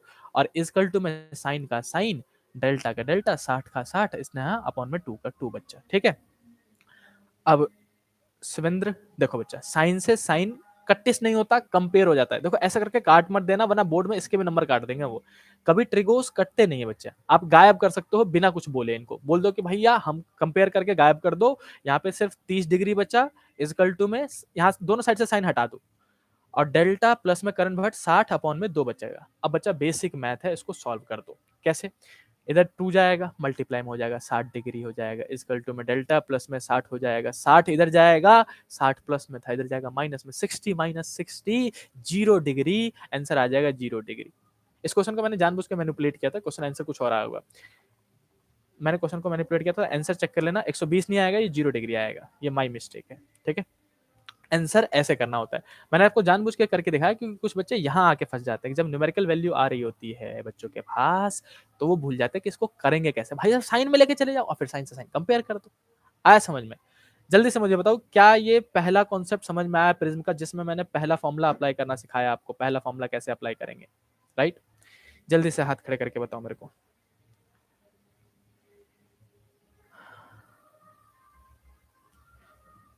स्नेहा 0 डिग्री आ गया, करण भट्ट आ गया, शताक्षी आ गया, करण भट्ट, ठीक है ठीक है ठीक है ठीक है। 4 बार सॉल्व कर दे, 0 आ रहा हो, 0 ही आएगा यार। वंशी का बिल्कुल सही कह रहे हो। रंजीत का भी आ गया, मनवीर का भी आ गया, स्नेहा का भी आ गया, ठीक है, बहुत बढ़िया, थैंक यू। दीपांशु का भी आ गया, रंजना का आ गया, अनामिका का आ गया, वेरी गुड बच्चा। अब देखो, 1 मिनट यार इन बच्चों की बात कर लेते थोड़ा, 1 मिनट के लिए कमेंट पढ़ूंगा बस। लिटिल इफेक्ट कह रहे हैं, सर फिजिक्स में 30 में से 70, 70 में से 30 मिले प्री बोर्ड में। अरे कोई दिक्कत नहीं है यार, प्री बोर्ड के नंबर से कभी जज मत किया करो अपने आप को। प्री बोर्ड के एग्जाम जो बनाते हैं, सेट करते हैं, वो भी चलो पेपर तो फिर भी आसान बनता है सरकारी वालों का, लेकिन जो चेकिंग होती है वो जानबूझ के इतनी स्ट्रिक्ट की जाती है ताकि बच्चों को लगे कि ना पढ़ने की जरूरत है। सोचो, पता है मैं भी स्कूल में जब पढ़ाता था, मैंने खुद पढ़ा रखा है स्कूल में, तो हमें खुद ही बोला जाता था बच्चों कि पेपर प्री बोर्ड का इतना स्ट्रिक्ट चेक करो कि कोई बच्चा 50 क्रॉस ना करे। हमें बोला जाता था सामने से आके कि अगर बच्चों ने 50 क्रॉस कर दिया, 60 क्रॉस कर दिया, तो उनको लगेगा कि ना अपन 7वें आसमान पे। इसीलिए स्ट्रिक्ट चेकिंग की जाती है और बच्चों को कम नंबर दिया जाता है ताकि बच्चों को ये आभास हो कि नहीं नहीं पढ़ने की जरूरत है। और फिर वो बच्चा जब ज्यादा पढ़ेगा तो बोर्ड में वही बच्चा 90, 94, 95 फोड़ रहा होता है। समझ रहे हो? तो घबराओ मत, प्री बोर्ड में आपके जो भी नंबर आए थे बहुत अच्छी बात है। कुछ बच्चों, आप तो फिर भी धुरंधर हो जो प्री बोर्ड दे के आए हो। कुछ बच्चे तो प्री बोर्ड में नहीं बैठते। आपकी क्लास में कितने बच्चे एब्सेंट हुए होंगे? प्री बोर्ड में जो भी नंबर आए थे जज करने की जरूरत ना है, प्री बोर्ड में जो भी आया चलने दो। अब अभी से लेके बोर्ड तक की तैयारी करनी है। बोर्ड में 70 में से कम 65 मारने हैं। और मैं फिर से कह रहा हूँ, बोर्ड में एक गलती मत करना, सिंगल क्वेश्चन छोड़ के नहीं आना है, एक भी क्वेश्चन छोड़ के नहीं आना है, क्योंकि नेगेटिव मार्किंग नहीं है। सब क्वेश्चन को जो याद आ रहा है लिखते चले जाओ, लिखते चले जाओ, लिखते चले जाओ। छोड़ के आना वही बेवकूफी हो जाएगी, क्योंकि टीचर अपने हाथ से लिख के नंबर ना दे पाएगा। समझ रहे हो?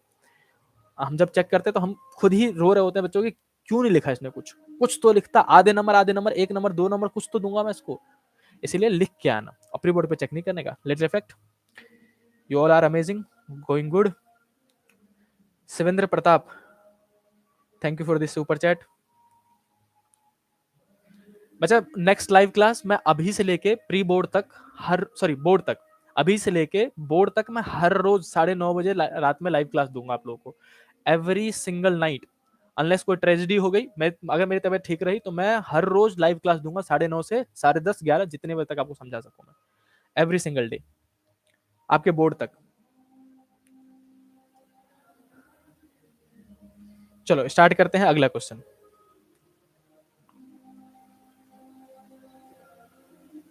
सर एक बार मैं भी डाउट में चला गया था कि भूल तो नहीं गया? अच्छा, ठीक है, ठीक है, ठीक है। आ जाओ बच्चा, आ जाओ। देखो, फिर से कह रहा हूँ, प्रिज्म में 3 फ़ॉर्मूले इंपॉर्टेंट हैं, जो ये यहाँ पे लिखे हुए हैं, ठीक है बच्चा? मैंने पहला फ़ॉर्मूला अप्लाई करना सिखाया आपको कि अगर सब कुछ गिवन हो आरएचएस में, तो सॉल्व करके एंगल लिख के आंसर निकाल देना है।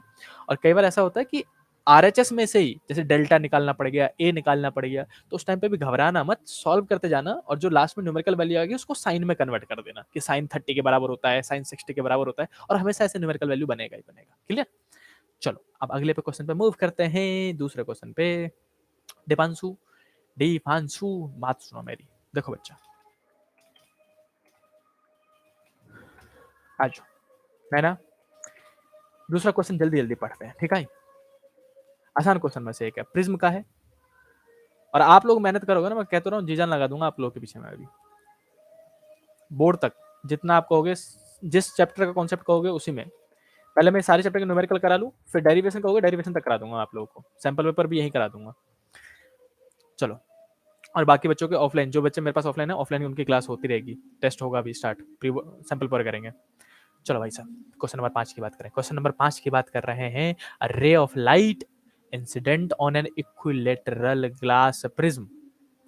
एक इक्विलेटरल ग्लास प्रिज्म बोल, देखो इक्विलेटरल जानबूझ कर हाईलाइट कर रहा हूं क्योंकि जहां इक्विलेटर बोल दे angle A equal to 60 degree. चलो भाई साहब, केवल लिखना स्टार्ट करते हैं अपन। तो सर क्वेश्चन नंबर 5वां कर रहा है कि एंगल कितना दे रखा है, इक्विलेटरल बोल दिया मतलब एंगल ऑफ प्रिज्म जो ए होता है बच्चों वो 60 डिग्री होगा। आगे बढ़ते, रिफ्रैक्टिव इंडेक्स दे रखा होगा आगे, ठीक है, तो mu g refractive index of glass दे रखा है √3, ठीक है। Move parallel to the base line, okay, ray diagram बनाना पड़ेगा भाई। करण सुनो मेरी बात, ऐसे करके रे आयो, यहाँ पे नॉर्मल खींचो अपन और इसको बेंड करा के जब ले जा रहे हैं तो ये जो रे जा रहा है रिफ्रैक्टेड वाला बीच वाला वो नीचे वाले बेस के पैरेलल है, ये क्वेश्चन में बोलोगे है, ठीक है रंजना? अब सिर्फ सुनो मेरी बात कैलाश, आगे क्वेश्चन को कह रही है, एक मिनट में जरा मैं इस लाइन को मिटा लूं। हरजोत, क्वेश्चन कह रहा है आगे कि parallel to the base line मतलब नीचे वाली line of the prism inside it मतलब प्रिज्म के अंदर जो रे है वो बेस लाइन के पैरेलल है। Find the angle of incidence for this ray. Angle of incidence बताओ भाई, एंगल आई कितना होगा यहाँ पे, एक मिनट, ये जो एंगल बनेगा ये वाला एंगल आई बताओ कितना होगा, एंगल ऑफ इंसिडेंस बताओ। और वो आंसर दे रखा है आगे। कितने लोग कह रहे हैं कि मैं कर दूंगा, कितने लोग कह रहे हैं? मैं इस डायग्राम को थोड़ा और बड़ा बनाता हूँ ताकि आपको अच्छे से समझ में आए। कुछ क्वेश्चन, ये क्वेश्चन जानबूझ के लिया था मैंने क्योंकि ये क्वेश्चन सिर्फ डायग्राम बेस्ड है, सिर्फ डायग्राम। जिस बच्चे ने सही से एग्जैक्ट डायग्राम बना दिया इसका, उसका आंसर निकल जाएगा। इस लाइन को थोड़ा सीधा कर देते हैं अपन, ठीक है? अब आ जाओ, फिर से रे लेता हूं मैं। हरजोत, ऐसे करके बच्चा रे लेके आए अपन, नीले कलर से नॉर्मल खींच देते हैं, ऐसे करके नॉर्मल मतलब 90 डिग्री बना रहा होगा सरफेस के साथ। और उसके आगे क्या बोला गया था कैलाश कि ये जो रे है वो पैरेलल हो गया था बेस लाइन के साथ। तो बताओ एंगल आई कितना होगा? अब ये हमारा यहाँ पे दूसरा फॉर्मूला लगेगा, कैसे करेंगे? बेसिक मैथ, ये पता है सबको 60 डिग्री है क्योंकि angle of prism equilateral prism बोल रखा था उन्होंने। अब उसके बाद मुझे को मार्क को करना है कि कहाँ पे एंगल आर बना सकता हूँ मैं। अब अगर वो बेस लाइन के पैरेलल है तो नैना ने कहा कि मैं कर दूंगी। देखो मेरी बात सुनो, मैं छोटा सा हिंट देकर समझाता हूँ आपको। मैं मार्क कर रहा हूँ जरा कुछ लाइन है, ए और बी वाली लाइन, जो ये वाली लाइन है पीली, रेड कर दे रहा हूँ उसको मैं, इसको, ये जो रेड वाली लाइन है, क्या ये ए बी वाली लाइन क्या सी डी वाली लाइन के बराबर है, यानी कि बेस लाइन के बराबर है? बिल्कुल पैरेलल है। मतलब हरजोत जितना एंगल यहाँ बन रहा है 60 डिग्री, यहाँ पे भी तो 60 डिग्री इक्विलेटरल एंगल है ना यार, तो यहाँ पे भी 60 ही बनेगा और यहाँ पे भी 60 ही बनेगा। पैरेलल करने का मतलब ही यही था बस, कि जहां दोनों लाइन पैरेलल मतलब दोनों जगह एंगल बराबर बनेंगे। अब कह रहे भैया इसका क्या होगा? अरे भैया आंसर निकल गो, देखो नॉर्मल ये रहो अपने पास, और नॉर्मल और इसके बीच में जो एंगल होता है ये तो आर होता है। और सोचो ये पूरा कितना होता है? 90 डिग्री। ये पूरा कितना होता है? 90, है ना? ऐसे करके पूरा 90। तो अगर पूरा 90 है और ऊपर वाला एंगल 60 है तो आर कितना आएगा? 30 डिग्री आएगा ना ये। अब आर 30 मिल गो, आई पूछ रहे हो और रिफ्रैक्टिव इंडेक्स दे रखो। आने जरा प्रिज्म के दूसरे फॉर्मूले पे आज। मैंने बोला था ना स्नेल स्लो लग जाएगा, ये देखो आई पूछा गया है, आर निकल गो और म्यू दे रखा है, पास सीधे सीधे फॉर्मूला लगा दो उसमें। तो म्यू इजकल टू, हमको पता है, हम सेंस लिखेंगे, हमको पता है mu is equal to sine I upon में साइन आर। कहां से होता है? फ्रॉम स्नेल्स लॉ या फिर अकॉर्डिंग टू स्नेल्स लॉ, ऐसा करके लिख दिया मैंने। स्नेल्स लॉ मतलब भौवा लॉ हो है, भौवा लॉ की मदद से अपन ये फॉर्मूला लिखे। म्यू कितना दे रखा है, √3, म्यू की जगह √3। हरजोत साइन आई तो निकालना है बच्चों, और साइन आर कितना है 30 डिग्री, तो साइन 30 पुट कर दो।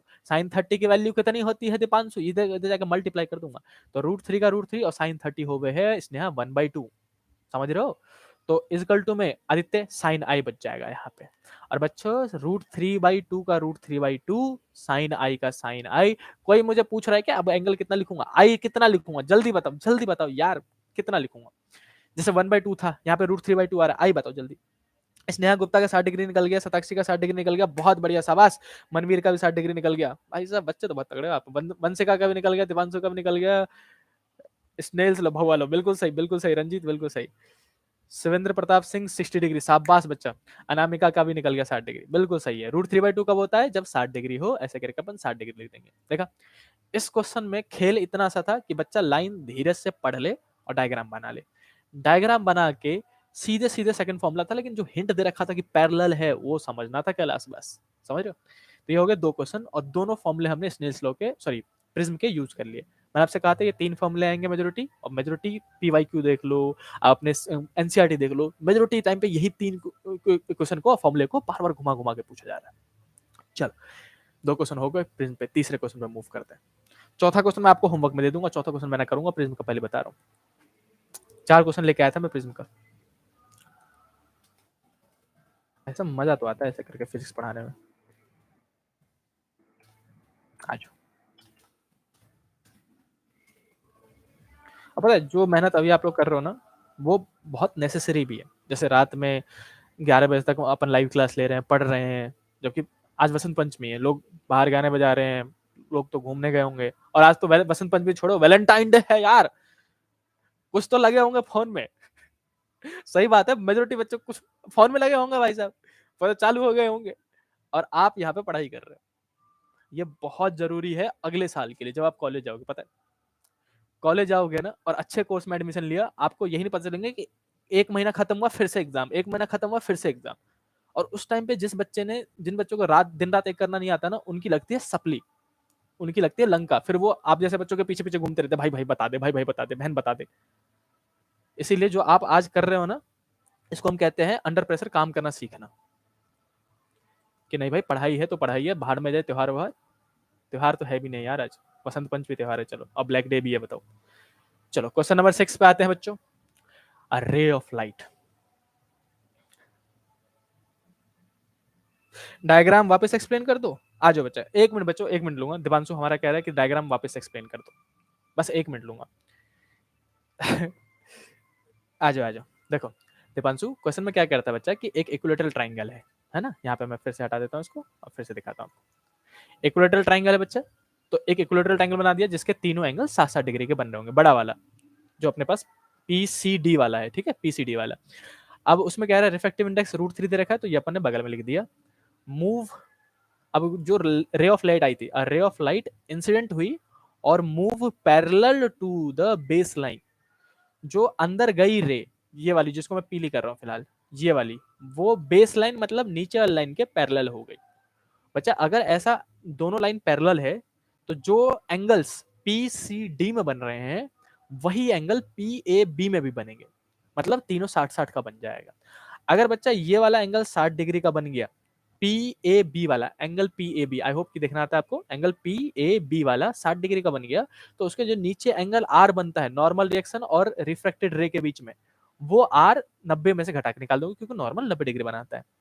तो 90 माइनस 60 30 डिग्री। जहां आर निकल गया बच्चा, स्नेल्स लॉ लगा दो कि हमको म्यू दे रखा है, आर निकल गया है, आई निकालना है। ठीक है दीपांशु, आई होप कि समझ में आ गया होगा बच्चा। ऐसे किसी को कुछ समझ में ना आए तो प्लीज पूछ लेना, मैं आप लोगों के लिए लाइव क्लास दे रहा हूँ, पूरी हेल्प करूंगा मैं आपको। चलो क्वेश्चन नंबर 6 पे आते हैं। Got it, very good. A ray of light, question number 6, a ray of light passes through an equilateral prism, बोल दिया यार फिर से।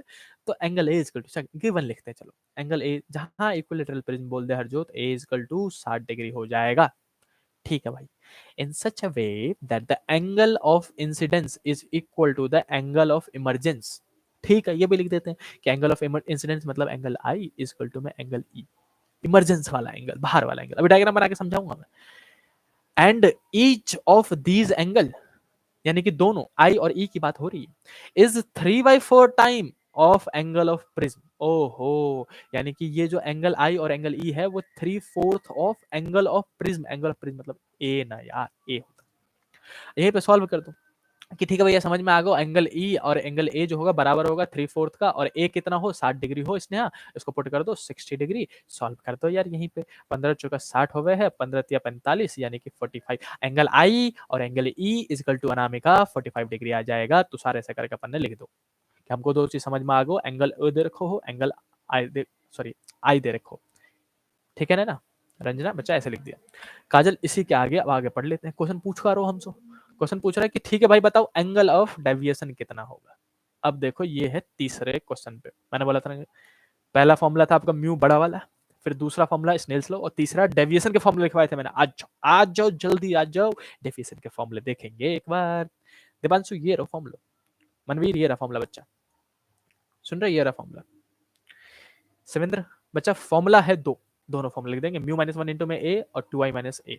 आज हम लिखेंगे कि अपने को पता है फॉर्मूला, फॉर्मूला जो है पहला फॉर्मूला तो होगा delta equal to mu -1 Aditya into में ए लिख देंगे यहाँ पे। दूसरा फॉर्मूला 2i माइनस इंटू में 2i माइनस ए, सीधे सीधे। अब मुझे बताओ क्या ये मुझे करने की जरूरत है? आपको गिवन दे रखा है ए और आई, कौन सा फॉर्मूला लगाओगे एंगल ऑफ डेविएशन निकालने के लिए? कौन सा लगाओगे, पहला वाला कि दूसरा वाला? स्नेहा ने आंसर निकाल दो यार, नितिन ने भी आंसर निकाल दो, बहुत बढ़िया। थर्ड फॉर्मूला लगाएंगे कल, बिल्कुल सही भाई साहब, तगड़े स्टूडेंट। तो मैं यहाँ पे पूछ रहा हूँ कौन सा लगाएंगे, ये बच्चे आंसर निकाल के बैठो, बहुत बढ़िया शाबाश। मनवीर ने भी आंसर निकाल दिया यार, चलो मैं भी निकाल देता हूँ। दूसरा फॉर्मूला लगाएंगे यार, डेल्टा इक्वल टू हर जो 2 इंटू में आई की जगह में कितना 45 दे रखो है, मैं भी निकालूंगा जल्दी जल्दी। माइनस का ए कितना है 60 डिग्री है, 45 दूनी 90 माइनस 60 इक्वल टू में 30 डिग्री हो जाएगा नैना। आंसर निकाल दो अपन, आसान था, वही 3 फॉर्मूले याद करने बच्चा। रंजना ने भी निकाल दिया आंसर, बहुत बढ़िया शाबाश। नितिन गलत बात है, नितिन कह रहे रिफ्रैक्टिव इंडेक्स भी निकाल दो मैंने तो। अब दूसरा क्वेश्चन पढ़ो भाई साहब। दूसरा क्वेश्चन कह रहा है कि the refractive index of the prism बताओ हमको, म्यू बताओ प्रिज्म। अब म्यू में तो यार एक ही फॉर्मूला, फिर से पहला फॉर्मूले पे चले जाएंगे अपन। पहला फॉर्मूला क्या था, म्यू इक्वल टू में साइन डेल्टा प्लस में ए अपॉन में 2 अपॉन में साइन ए बाई 2 आयो। अब देखो ए दे रखा है 60 डिग्री, डेल्टा निकल गो 30 डिग्री, वैल्यू पुट करो आंसर निकाल दो। नैना ने कह दिया सेकंड फॉर्मूला, ठीक है बच्चा।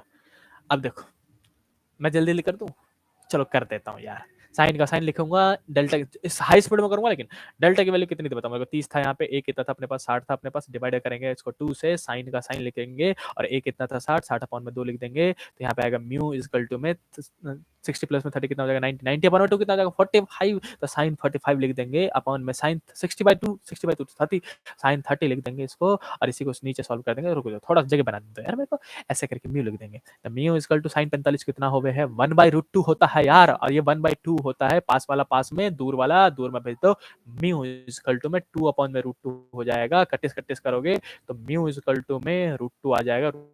√2 की वैल्यू होती है बच्चों 1.414, ऐसे करके लिख दो आंसर। ये ला बताओ, हाई स्पीड में निकाल दो ऐसे करके छोटे मोटे क्वेश्चन। तो मैं जाने का भी आंसर निकल गया था, करण का भी आंसर निकल गया है, √2 स्नेहा का भी निकल गया, बहुत बढ़िया, मजा आता है आप लोगों को पढ़ाते हुए। 2/√2 दीपांशु, ये भी सही आंसर है बच्चा, लेकिन डिवाइड कर देना क्योंकि रूट को हम डिवाइड में ना रखते हैं, है ना, डिनोमिनेटर में रखते हैं। बहुत बढ़िया शाबाश, बिल्कुल बहुत मजा आ रहा हो आप लोगों के साथ। तो हो गए ये 6 क्वेश्चन अपने पास, 6 क्वेश्चन हो गए। प्रिज्म के तीनों फॉर्मूले हमने अप्लाई कर लिए, पहला फॉर्मूला म्यू वाला, दूसरा फॉर्मूला स्नेल्स लॉ वाला, तीसरा फॉर्मूला मिनिमम ऑफ डेविएशन वाला। अब जो ये 7वां क्वेश्चन है बच्चों, ये मैं आपको होमवर्क में दे रहा हूँ। अगर ना हो तो कल की लाइव क्लास जो 9:30 बजे होगी मुझे बता देना, मैं इस पीडीएफ को वापस खोल के वापस करवा दूंगा, अगर नहीं हुआ आपसे तो। 7वां क्वेश्चन मैं होमवर्क में दे रहा हूँ, प्लीज इसका स्क्रीनशॉट लिया जाए जल्दी जल्दी स्क्रीनशॉट लिया जाए इसका।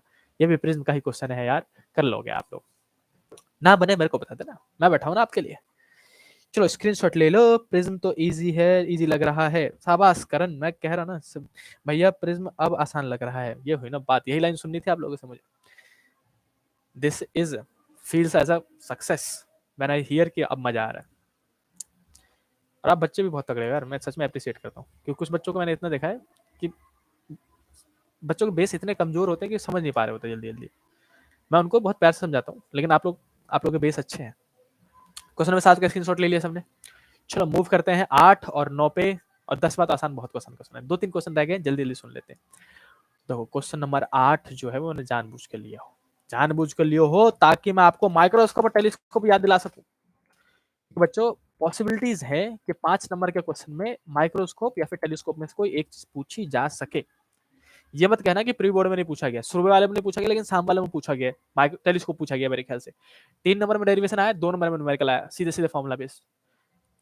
तो चांसेस है कि माइक्रोस्कोप या फिर टेलीस्कोप में से एक चीज 5 नंबर में पूछी जा सकती है। ठीक है, उसी की तैयारी करेंगे हम, जानबूझ के क्वेश्चन लिया गया। अब मैं फिर से कह रहा हूं, माइक्रोस्कोप और टेलीस्कोप दोनों की डेरिवेशन आपको आनी चाहिए।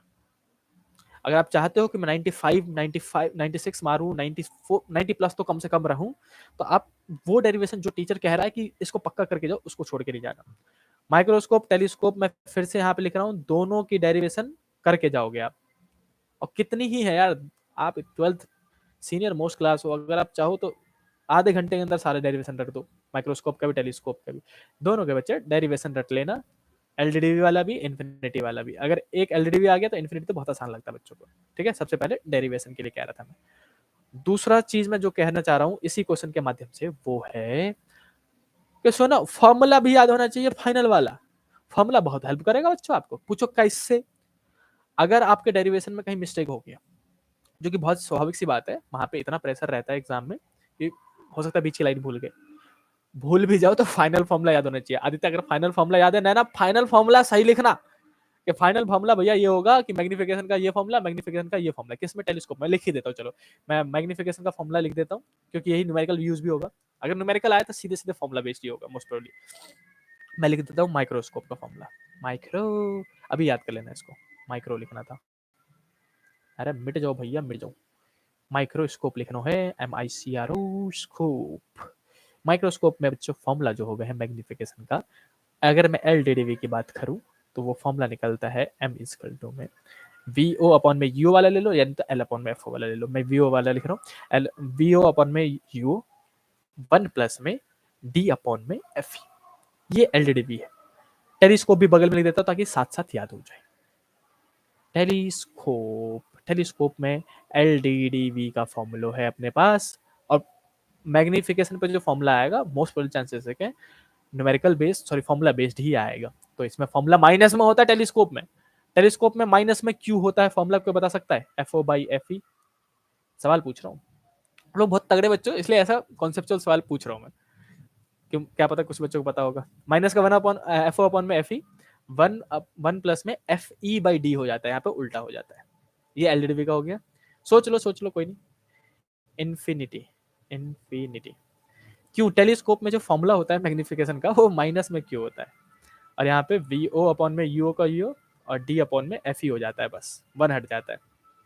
और सेम चीज यहाँ पे अगर मैं इन्फिनिटी की बात कर रहा हूँ तो बच्चों मैग्निफिकेशन का फॉर्मूला बनेगा, अभी पढ़ता हूँ कमेंट, 1 मिनट, माइनस का FO/FE, बस इतना सा फॉर्मूला है माइक्रोस्कोप टेलीस्कोप का।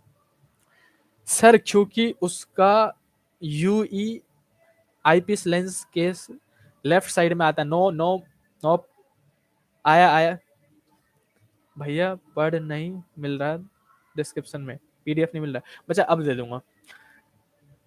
अब मैं टेलीग्राम पे ही सारे PDF अपलोड कर दूंगा, आज ही कर दूंगा, आज रात में कर दूंगा बच्चा, जितना मैंने पढ़ा है सबका कर दूंगा। मनवीर एक बार बस सारे इंपॉर्टेंट डेरिवेशन के टॉपिक बता देना भैया लास्ट में। ठीक है बच्चा, ये भी कर दूंगा मैं आपके। मनवीर भैया प्रिज्म तो अब आसान लग रहा है। मनवीर भैया पर्सनल कैसे बात कर सकता हूँ आपसे? मनवीर यार, सॉरी शिवेंद्र बच्चा, अगर आप पर्सनल बात करना चाहते हो तो पहले काम करो, टेलीग्राम पे ज्वाइन कर लो, फिर मेरे से वहाँ बात कर लेना, फिर मैं आपको कांटेक्ट कर लूंगा। S4 क्राफ्ट, हेलो भैया, हेलो बच्चा। किसी को ना पता है यार, चलो कोई नहीं, मैं बता दूंगा मैग्निफिकेशन। देखो ये बहुत तगड़ा क्वेश्चन, मतलब आप बहुत तगड़े बच्चे हो इसलिए पूछा था ना, मैं पूछता नहीं आपसे कि क्यों मैग्निफिकेशन ऑफ टेलीस्कोप नेगेटिव होता है। कैलाश को भी नहीं पता क्या? नैना को भी नहीं पता? ओए होए, चलो कोई नहीं। देखो बच्चे, टेलीस्कोप से आप टेरेस्ट्रियल बॉडी को, यानी कि प्लेनेट देख रहे होते हो यार, प्लेनेट देख रहे हो, इतने बड़े बड़े प्लेनेट देख रहे होते हो, और देखते कहा हो, छोटा सा इमेज देखते हो उसका आप, है ना? जो इतना बड़ा सन है वो इतना सा दिख रहा होता है, जो इतना बड़ा जुपिटर है जो सबसे बड़ा प्लेनेट है वो इतना सा दिख रहा होता है। तो वो बड़े साइज के ऑब्जेक्ट को छोटा दिखाता है, तो मैग्निफिकेशन नेगेटिव में ना जाएगा, बताओ मेरे को, समझ रहे हो? हाँ क्लियर है, चलो बहुत बढ़िया बहुत बढ़िया। अब इस क्वेश्चन को कर लेते हैं जल्दी से, फिर मैं 2 क्वेश्चन और बच गया, उसका क्लास खत्म करेंगे और आपके होमवर्क मिलेगा। चलो क्वेश्चन पढ़ रहे हैं, क्वेश्चन पढ़ लेते हैं। क्वेश्चन कह रहा है a compound microscope consist of an objective lens of focal length इतना। गिवन लिख लिया करो जल्दी जल्दी, मैं गिवन यहाँ लिख देता हूँ बच्चों। तो sir given compound microscope of focal length इतना, किसका? ऑब्जेक्टिव वाले का। ऑब्जेक्टिव मतलब माइक्रोस्कोप लिख दो पहले, तो माइक्रोस्कोप की बात कर रहे हैं ताकि फॉर्मूला डिस्टिंग्विश हो जाए अपना। F O focal length of objective lens दे रखो है, कितना दे रखो है? 2.0 सेंटीमीटर, ठीक है। Current and an eyepiece of focal length Deepanshu 6.25। Okay, तो ये 6.25 दे रखो है, मन से कैसे करेगा लिख दो अपन। Separated by the distance of 15 centimetre. Okay man, दो लेंस के बीच में जो डिस्टेंस है अपने पास वो है, ऐसा करके मैं 2 लेंस बनाती हूँ, ठीक है। ये छोटा वाला आई ऑब्जेक्टिव है और बड़ा वाला आई पीस है अपने पास। ये जो डिस्टेंस है ये 15 सेंटीमीटर है, ऐसे करके लिख दो। How far from the object should the object, sorry, how far from the objective should an object be placed under the obtained final image at the LDV and infinity? हो, ये तो क्वेश्चन ही अलग बन गो हो। ये क्वेश्चन में final में last में मैग्निफिकेशन पूछा गया है। अगर ये क्वेश्चन आना होता तो ये अलग से न्यूमेरिकल बन के आता। ऐसा नहीं होता कि 5 नंबर में 3 नंबर में डेरिवेशन दे दिया, 2 नंबर में न्यूमेरिकल। ये 2 नंबर का न्यूमेरिकल है ही नहीं, ये कम से कम 3 नंबर का इकलौता न्यूमेरिकल है, अकेला ही 3 नंबर का है ये। क्यों? क्योंकि इसमें बच्चों लास्ट में जो ये लास्ट वाला लाइन है, what is the magnification of the microscope, सिर्फ इसमें ये फॉर्मूला यूज होगा और बाकी टाइम आपको लेंस फॉर्मूले की मदद से इसको सॉल्व करना पड़ेगा। वैसे इतना तगड़ा क्वेश्चन, यानी कि इतना लेंदी क्वेश्चन, तगड़ा तो नहीं कहूंगा इसको मैं, लेंदी क्वेश्चन आने के चांसेस बोर्ड में नहीं होते, क्योंकि हमारे पास पूरे 14 चैप्टर्स हैं और क्वेश्चन बनाने 33 के आसपास। तो 14 2 जा 28, मुश्किल से एक क्वेश्चन, एक चैप्टर से 2 क्वेश्चन बनते हैं।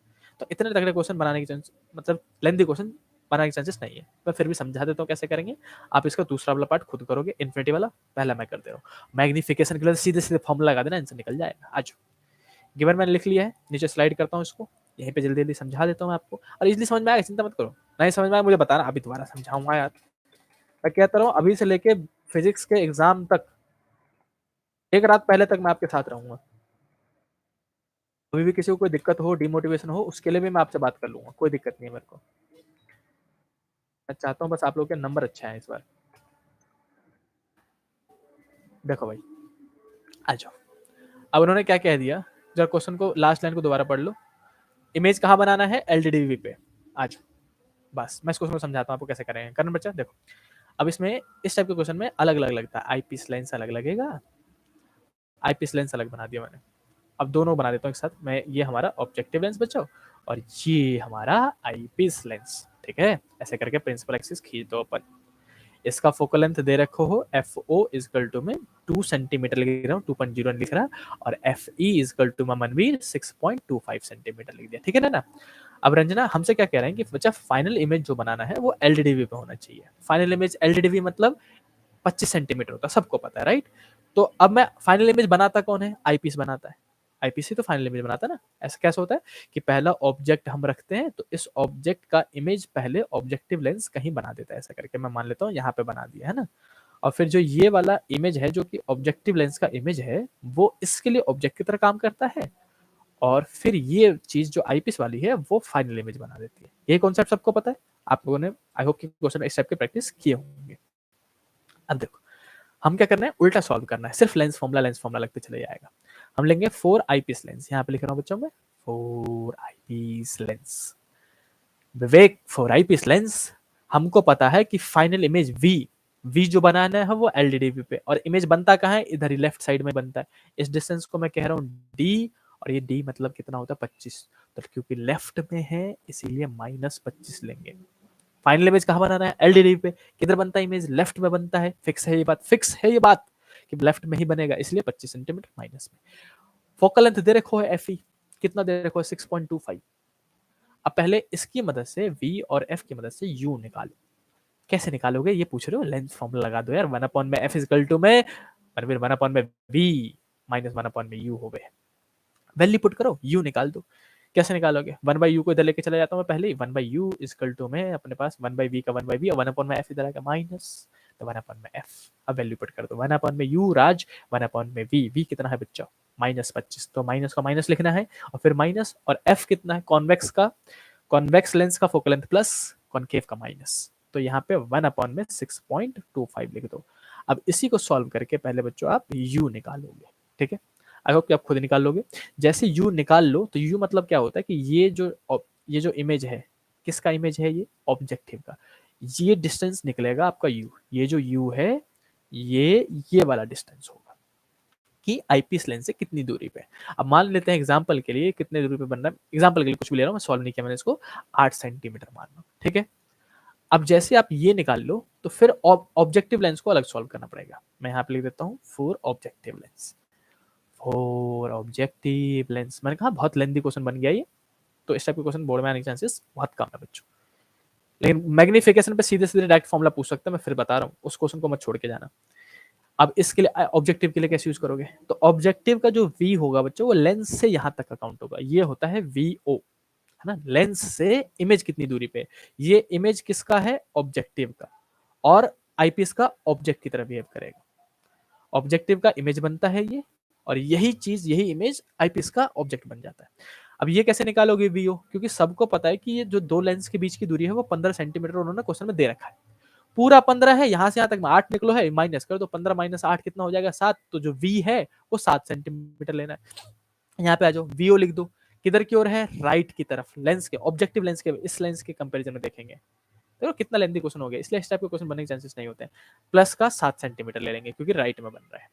फोकल लेंथ हमारे को दे रखा है एफओ कितना 2 सेंटीमीटर, और मैं ऐसे करके यहाँ से u सॉल्व करके फिर से लेंस फॉर्मूले की मदद से निकाल दूंगा, आंसर निकल जाओगा मेरा, समझ रहे हो।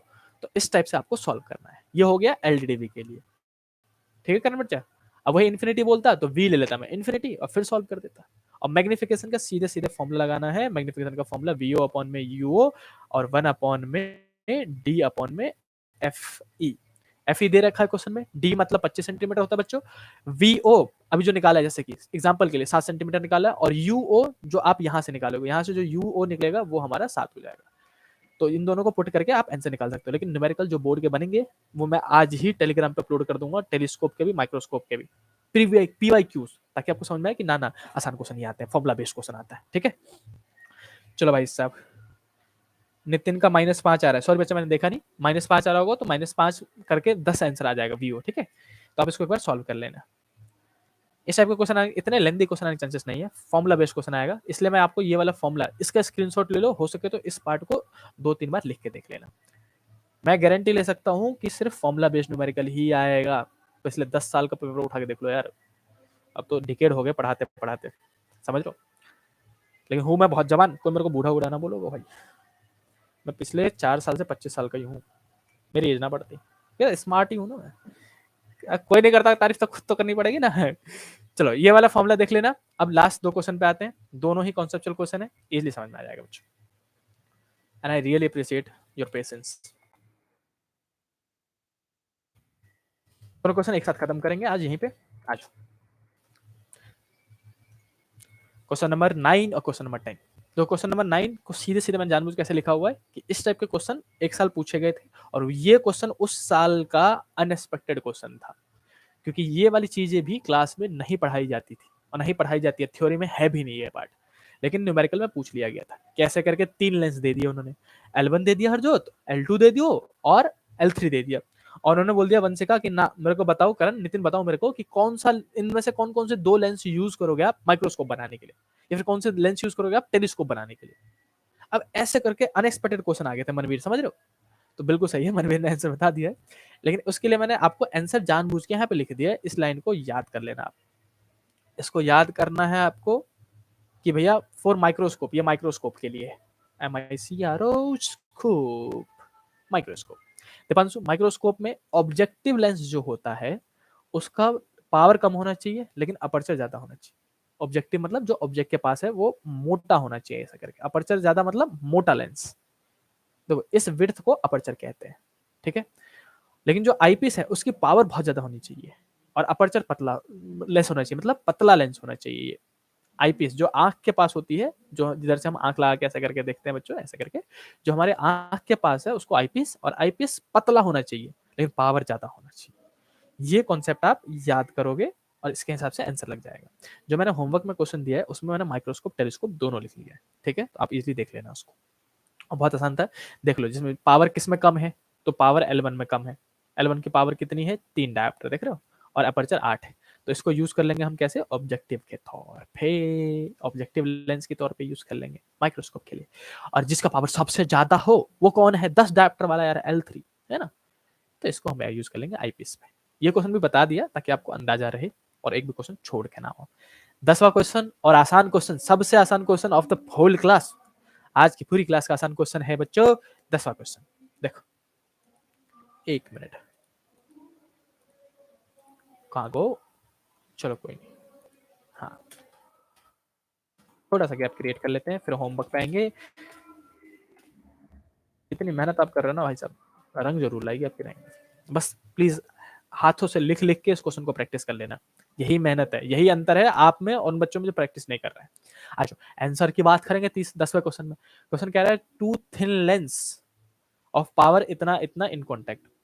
इस बार के सिलेबस में मैंने कितनी बार बच्चों को सिलेबस एक्सप्लेन कर दिया, लेंस का कॉम्बिनेशन है लेकिन सिर्फ इन कॉन्टेक्ट वाले का है, बिल्कुल चिपके चिपके वालों का है। कुछ बच्चे ऐसे जो ये वाला फॉर्मूले होते हैं जिसके दो लेंस के बीच में डिस्टेंस डी होता है, इसका भी फॉर्मूला बनता है 1 में एफ करके, 1 एफ वन प्लस 1 माइनस के D F 1 F one minus F2 आता है, ये वाला फॉर्मूला F1 F2 मैं लिख भी देता हूँ, कुछ बच्चों को अगर कॉपी में लिखा होगा तो उनको याद आ जाएगा। 1 F2 माइनस के डी F1 F2, ये वाला फॉर्मूला। ये वाला कॉन्सेप्ट इस साल के सिलेबस में नहीं है, आपको सिर्फ इन कॉन्टेक्ट जो बिल्कुल चिपके हुए लेंस है उनका ही पढ़ना है, वो भी थिन लेंसेज का। और इस पे न्यूमेरिकल जो मैंने पूरे हांडे हैं वो सिर्फ यही वाले मिले हैं, यही वाले पूछे ही जाएंगे मैक्सिमम, कि 2 लेंस दे दो, दोनों का पावर दे दो। अब बोलेगा बताओ कंबाइंड फोकल लेंथ कितना होगा, कॉम्बिनेशन का फोकल लेंथ बताओ। कछु नहीं करना है यार, कुछ बच्चों ने तो आंसर भी निकाल दोगे, मनवीर ने निकाला है माइनस का 1.5 इसका आंसर है, चलो देखते हैं अभी निकालते हैं। कैसे करोगे, पहले तो पी नेट निकाल लिया करो। पावर कैसे जुड़ता है बच्चों, सीधे सीधे P1 plus P2 with sign, plus में है तो प्लस में, माइनस में है तो माइनस में। पी नेट निकाल लियो, अपन ने होमवर्क में दिया है मैंने ऐसा क्वेश्चन, प्लस का 6 डायप्टर और फिर प्लस करेंगे माइनस का 2 डायप्टर, प्लस माइनस सबको पता है माइनस हो जाएगा, 6 माइनस 2 हो 4 डायप्टर आ जाएगा इसने, हाँ ये निकल गया बच्चा पी नेट। जैसे पी नेट निकल जाओ, फोकल लेंथ पूछा था, खुश नहीं हो ना, फोकल लेंथ भी निकाल देना यार, 1 सेकंड लगेगा बस। अब मैंने पहले क्वेश्चन में बताया था, दूसरे क्वेश्चन में सॉरी, पावर इजकल टू 1 में एफ होता है, लेकिन एफ किस में होना चाहिए, मीटर में, बताया था कि नहीं बताया था। अब यहाँ से एफ निकाल दो, एफ इजकल टू में 1 में पी हो जाएगा दीपांशु, एफ इजकल टू में 1 में फी की जगह में कितना लिखोगे, 4 डायप्टर, 4 लिखोगे, काटोगे 0.25 आएगा। फोकल लेंथ आयो 0.25, लेकिन ये मीटर में आया हो, इसी को सेंटीमीटर में कन्वर्ट करना है, 100 से मल्टीप्लाई कर दो, 25 सेंटीमीटर आंसर आ जाएगा। बताओ था कुछ, था कुछ, क्या सबको समझ में आया, मेरे को जल्दी बताओ। कंफर्म नहीं है इसका मनवीर, कोई ना बच्चा, याया का आंसर निकल गया था, 0.25 सेंटीमीटर लिख दिया यार याया, लेकिन मीटर में था ना वो, 0.25 मीटर। नितिन ने बिल्कुल सही आंसर लिखा है, शाबाश शाबाश शाबाश, साइन में कंफ्यूज हो रहा था मनवीर, कोई ना बच्चा, हो जाता है। मैंने होमवर्क में ऐसा क्वेश्चन दिए हैं, प्लीज प्रैक्टिस कर लेना उसको। क्या सबको समझ में आया, पूरी क्लास समझ में आई, मैं छोटा सा रिकैप दे दूं प्लीज, प्लीज मेरे साथ 2 मिनट और रहो, मैं पूरा रिकैप दे देता हूँ, मजा आ जाएगा। आप लोगों को पढ़ाने में ना सच बताऊं ब्लेसिंग फील होती है। आ जाओ बच्चों, लास्ट क्वेश्चन, लास्ट बस एक छोटा सा रिकैप ले रहे हैं, फिर हम होमवर्क देंगे, फिर छुट्टी करेंगे। आ जाओ, सबसे पहला टाइप किस पे था, refraction through spherical glass surface, spherical glass surface का क्वेश्चन था, जिसमें बच्चों सिर्फ अपने पास एक फॉर्मूला आपको याद रखना है, मैं यहाँ लिख भी देता हूँ जल्दी से, μ2 by v minus μ1 by u और इक्वल टू में μ2 माइनस μ1 by r वाला फॉर्मूला, राइट। इसी के नीचे दूसरा कॉन्सेप्ट हमने किया था लेंस का, मनवीर लेंस का क्वेश्चन किया था हमने, लेंस ये पूरा ये रहा अपने पास, लेंस में कितनी चीजें पूछ लेंगे। पहला वो पावर पूछा गया था 1 में f should be in metre. दूसरा क्या पूछा गया था, लेंस मेकर इंपॉर्टेंट है, लेंस मेकर इंपॉर्टेंट है, जिसमें 1 में एफ इक्वल टू में μ21 माइनस 1, 1 में R1 माइनस 1 में R2 आता है फॉर्मूले में, ठीक है। न्यूमेरिकल की बात कर रहे हैं। और तीसरा इसमें मीडियम वाला भी आ गया था, तो मीडियम का नाम लिख रहे हैं हम, आप देख लेना बस उसको, ठीक है। तीसरा क्वेश्चन, तीसरा टाइप, पहला हो गया स्फेरिकल सरफेस, दूसरा हो गया लेंस, तीसरा अरे वो डिसअपियर वाला, जादूगर वाला यार, जादूगर। जादूगर क्या करता है, ये वाला कॉन्सेप्ट जो मैंने यहाँ लिख रखा है इसको यहीं हाईलाइट कर देता हूँ। ये मैक्सिमम कॉन्सेप्ट है, मैक्सिमम जो नीट तक के सिलेबस में पूछा जाएगा कि बड़ा हो गया तो क्या होगा, छोटा हो गया तो क्या होगा। बोर्ड में तो सिर्फ पहला वाला पूछा जाएगा, इक्वल टू वाला। ठीक है, 3 पार्ट हो गए। चौथा पार्ट प्रिज्म था। चौथा क्वेश्चन भी प्रिज्म का था, पांचवा क्वेश्चन भी प्रिज्म का था, छठा क्वेश्चन भी प्रिज्म था, सातवां क्वेश्चन, 4 क्वेश्चन थे प्रिज्म के। और पूछा क्या जाएगा, बस ये जो यहाँ पे मैं रेड से हाईलाइट करूंगा इस बार, ये वाला जो पार्ट है, 3 फॉर्मूले है ना। प्रिज्म के क्वेश्चन करते करते आगे पहुंचे। चौथा हमारे पास प्रिज्म था आज की क्लास के लिए, चौथा हमने प्रिज्म लिया, यहाँ पे प्रिज्म लिख देता हूँ। ठीक है, पांचवा क्वेश्चन भी प्रिज्म का था, छठा क्वेश्चन भी प्रिज्म का था, सातवां प्रिज्म का था, होमवर्क करोगे आप। आठवां टेलीस्कोप और माइक्रोस्कोप, ये वाला फॉर्मूला बेस्ड डेरिवेशन और फॉर्मूला, बस इतना ही आना चाहिए। टेलीग्राम पे क्वेश्चन देख लेना, उसको डायरेक्टली फॉर्मूला बेस्ड होगा, आप सॉल्व कर लेना, इससे ज्यादा नहीं आएगा। आ ही नहीं सकता। नौवा क्वेश्चन भी माइक्रोस्कोप टेलीस्कोप के रिगार्डिंग ही था।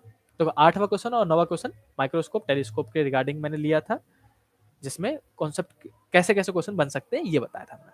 और 10वां क्वेश्चन और लास्ट क्वेश्चन है कॉम्बिनेशन ऑफ पावर का, जिसमें पहले तो पावर आपको पता होना चाहिए सीधे सीधे जुड़ता है, और फोकल लेंथ निकालना हो तो कैसे करो। इसमें बस विद साइन लेना है। ठीक है बच्चों, मजा आ गया भाई साहब। अब आ जाओ होमवर्क की बच्ची, ना ना ना ना ऐसे ना जाने दूंगा भाई साहब, होमवर्क तो लेके जाओगे, अभी सॉल्व कर लेना, नहीं तो कल सुबह उठ के सॉल्व कर लेना आराम से, कोई दिक्कत नहीं। आपने इतना पढ़ लिया, अच्छी बात है। जो बच्चे रात में पढ़ेंगे वो आज ही कर लेना, जो नहीं पढ़ेंगे कल सुबह उठ के कर लेना, कोई दिक्कत नहीं है। कल शाम में हम स्टार्ट करेंगे इसके पीछे वाले चैप्टर का, ठीक है, जो कि है अपने पास ईएम वेव और 2 चैप्टर ले लूंगा मैं कल। तो कल प्लीज 9:30 बजे आ जाना, मजा आएगा आपके साथ। अब जल्दी से स्क्रीनशॉट लेना स्टार्ट करो भाई साहब, प्लीज हर कोई 480p में देखना, 480p में जाके स्क्रीनशॉट लेना। मैं एक मिनट थोड़ा जूम कर दूं इसको, रुक जाओ। हाँ, एक मिनट, अब ले लो होमवर्क। अब स्क्रीनशॉट लेना स्टार्ट करो भाई, पहले के 4 क्वेश्चन का स्क्रीनशॉट, पहले के 4 क्वेश्चन का स्क्रीनशॉट ले लिया जाए जल्दी से। पहले के 4 क्वेश्चन का स्क्रीनशॉट हमने ले लियो, ठीक है। अब मैं स्लाइड कर रहा हूँ 5 के बाद, क्वेश्चन नंबर 5 और 6 का स्क्रीनशॉट ले लो यहाँ से। क्वेश्चन नंबर 5 और 6 का स्क्रीनशॉट ले लियो हो तो 7 पे मूव करते हैं। 7 और 8 इनके ले लो भैया। टोटल 9 क्वेश्चन है, ज्यादा 9 है। ये मैक्सिमम प्रैक्टिस है जो आपको न्यूमेरिकल में करना चाहिए, सच बता रहा हूँ, मैक्सिमम। इससे ज्यादा कुछ नहीं पढ़ना, कुछ नहीं। इसके बाद डायरेक्टली जैसे आपने देखो पहले सारे थ्योरी इंपॉर्टेंट डेरिवेशन पढ़े, उसके बाद आपने न्यूमेरिकल कर लिए, और उसके बाद सिर्फ सैंपल पेपर अटेम्प्ट करना, जो कि मुझे टाइम मैनेजमेंट सिखाएगा कि कैसे 2.5 घंटे के अंदर अंदर, 3 घंटे के अंदर अंदर पेपर खत्म करना है। राइटिंग स्किल सिखाएगा कि कैसे सारे क्वेश्चन को ध्यान से पढ़ पढ़ के पॉइंट टू पॉइंट आंसर देना है। ये सारे काम सैंपल पेपर में होता है, time management, writing skill. Numerical कर लो, न्यूमेरिकल हो ही गया आपके पास। इसके बाद हम जाएंगे सैंपल पेपर पे। क्वेश्चन नंबर 8 के बाद क्वेश्चन नंबर 9, जल्दी से स्क्रीनशॉट ले लो। इसका मैंने आंसर भी लिख रखा है, देखो आंसर भी दे दिया ताकि आपको दिक्कत ना हो बच्चों। पहले तो बिना देखे सॉल्व करना, फिर आंसर देख के सॉल्व कर लेना या फिर मैच कर लेना। क्वेश्चन नंबर 9 मैं नीचे स्लाइड कर रहा हूँ ताकि ये वाला पार्ट भी ले लो। चलो, बहुत मजा आया, बहुत मजा आया। लव यू टू बच्चों, थैंक यू सो मच। आप लोगों को पढ़ा के बहुत मजा आता है, बहुत मजा आता है। क्या सबको समझ में आया? आज की क्लास यहीं खत्म करूं मैं? बताओ, मैं आज सोच रहा था क्लास नहीं ले पाऊंगा इन म्यूजिक की वजह से, लेकिन आज की क्लास बहुत अच्छी लगी मेरे को। क्या सबको समझ में आया? जल्दी से बताओ हाँ या ना, बताओ यार जल्दी से हाँ या ना बताओ। पीडीएफ में प्लीज अभी मेरे को 10-15 मिनट का टाइम दे दो, मैं 10 मिनट 15 मिनट में सारे पीडीएफ टेलीग्राम पे अपलोड कर दूंगा, सारे के सारे कर दूंगा, पक्का कर दूंगा। और जो कुछ एक बच्चे ने मेरे से इंपॉर्टेंट डेरिवेशन के पूछे थे, मैं इंपॉर्टेंट डेरिवेशन का पूरा पेज जो मैंने बच्चों को भेजा है वो भी अभी टेलीग्राम पे ज्वाइन भेज रहा हूँ। अगर आप ज्वाइन हो तो बहुत अच्छी बात है, वहां से देख लेना, और नहीं हो तो मैं नीचे लिंक दे दूंगा, प्लीज वहां ज्वाइन कर लेना। वो आप ही के लिए बनाया गया, आप ही लोगों के लिए। हाँ भैया, सबको समझ में आ गया। शादी कब है आपकी? यार ये सवाल आप पूछो, अभी तो मैं यंग हूँ। हाँ करूंगा, शादी करूंगा, जब शादी करूंगा तो बता दिया जाएगा। पहले तो मेरे को मिलेगी ना यार, स्मार्ट ही तो हूँ मैं। चलो, सबको समझ में आ गया। Thank you so much for this live class. आप लोगों के साथ सच में बहुत मजा आता है मेरे को। क्या सबको समझ में आ गया हो? क्लियर है देवांशु? चलो आज की क्लास यहीं खत्म करते हैं, और प्लीज हर कोई लिख लिख के प्रैक्टिस कर लेना क्वेश्चन को। कल मिलते हैं, कल मिलेंगे 9:30 बजे, कल रात 9:30 बजे मिलेंगे, पक्का टाइम पे आ जाऊंगा मैं। चलो आज के लिए इतना ही, bye bye and good night everyone. Good night, good night, good night, good night. Sir Telegram link अभी भेज देता हूँ बच्चा, अभी भेज देता हूँ मैं, यही इसी में भेज देता हूँ टेलीग्राम, यही कमेंट में भेज देता हूँ। 1 मिनट दे दो बच्चा मेरे को बस।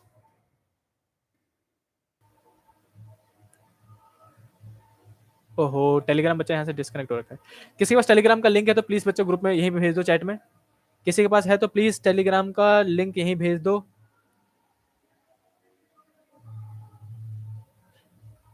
हाँ करण बच्चा देख लेना, करण अगर पॉसिबल हो तो देख लेना बच्चा। वैसे 3-4 घंटा बहुत ज़्यादा टाइम है ईएम वेव के लिए, इतना ज़्यादा टाइम देने की जरूरत नहीं है। सिर्फ नोट्स भी पलटोगे, बोर्ड में बहुत इंपॉर्टेंट नहीं है, उसमें से सिर्फ एक न्यूमेरिकल बनना होता है और या फिर वो यूजेस पूछते हैं, बस वही। तो इतना ज़्यादा टाइम देने की जरूरत नहीं है ईएम वेव को, जितना मैं कराऊंगा उतना कर लेना प्लीज़। हाँ प्लीज़, अगर किसी के पास है टेलीग्राम का लिंक तो प्लीज़ ग्रुप में भेज दो, अभी यहीं भेज दो, चैट में भेज दो please. Bye class, bye bye bye bye bye bye bye bye Nishant, bye bye Manvir, bye bye बच्चा। डेरिवेशन टॉपिक बच्चा टेलीग्राम में भेज रहा हूँ अभी, सारे सारे टॉपिक लिखे हुए हैं उसमें कि कौन कौन से इंपॉर्टेंट डेरिवेशन करने हैं, मैं अभी भेज रहा हूँ बच्चा। बाय बच्चों, बाय बाय।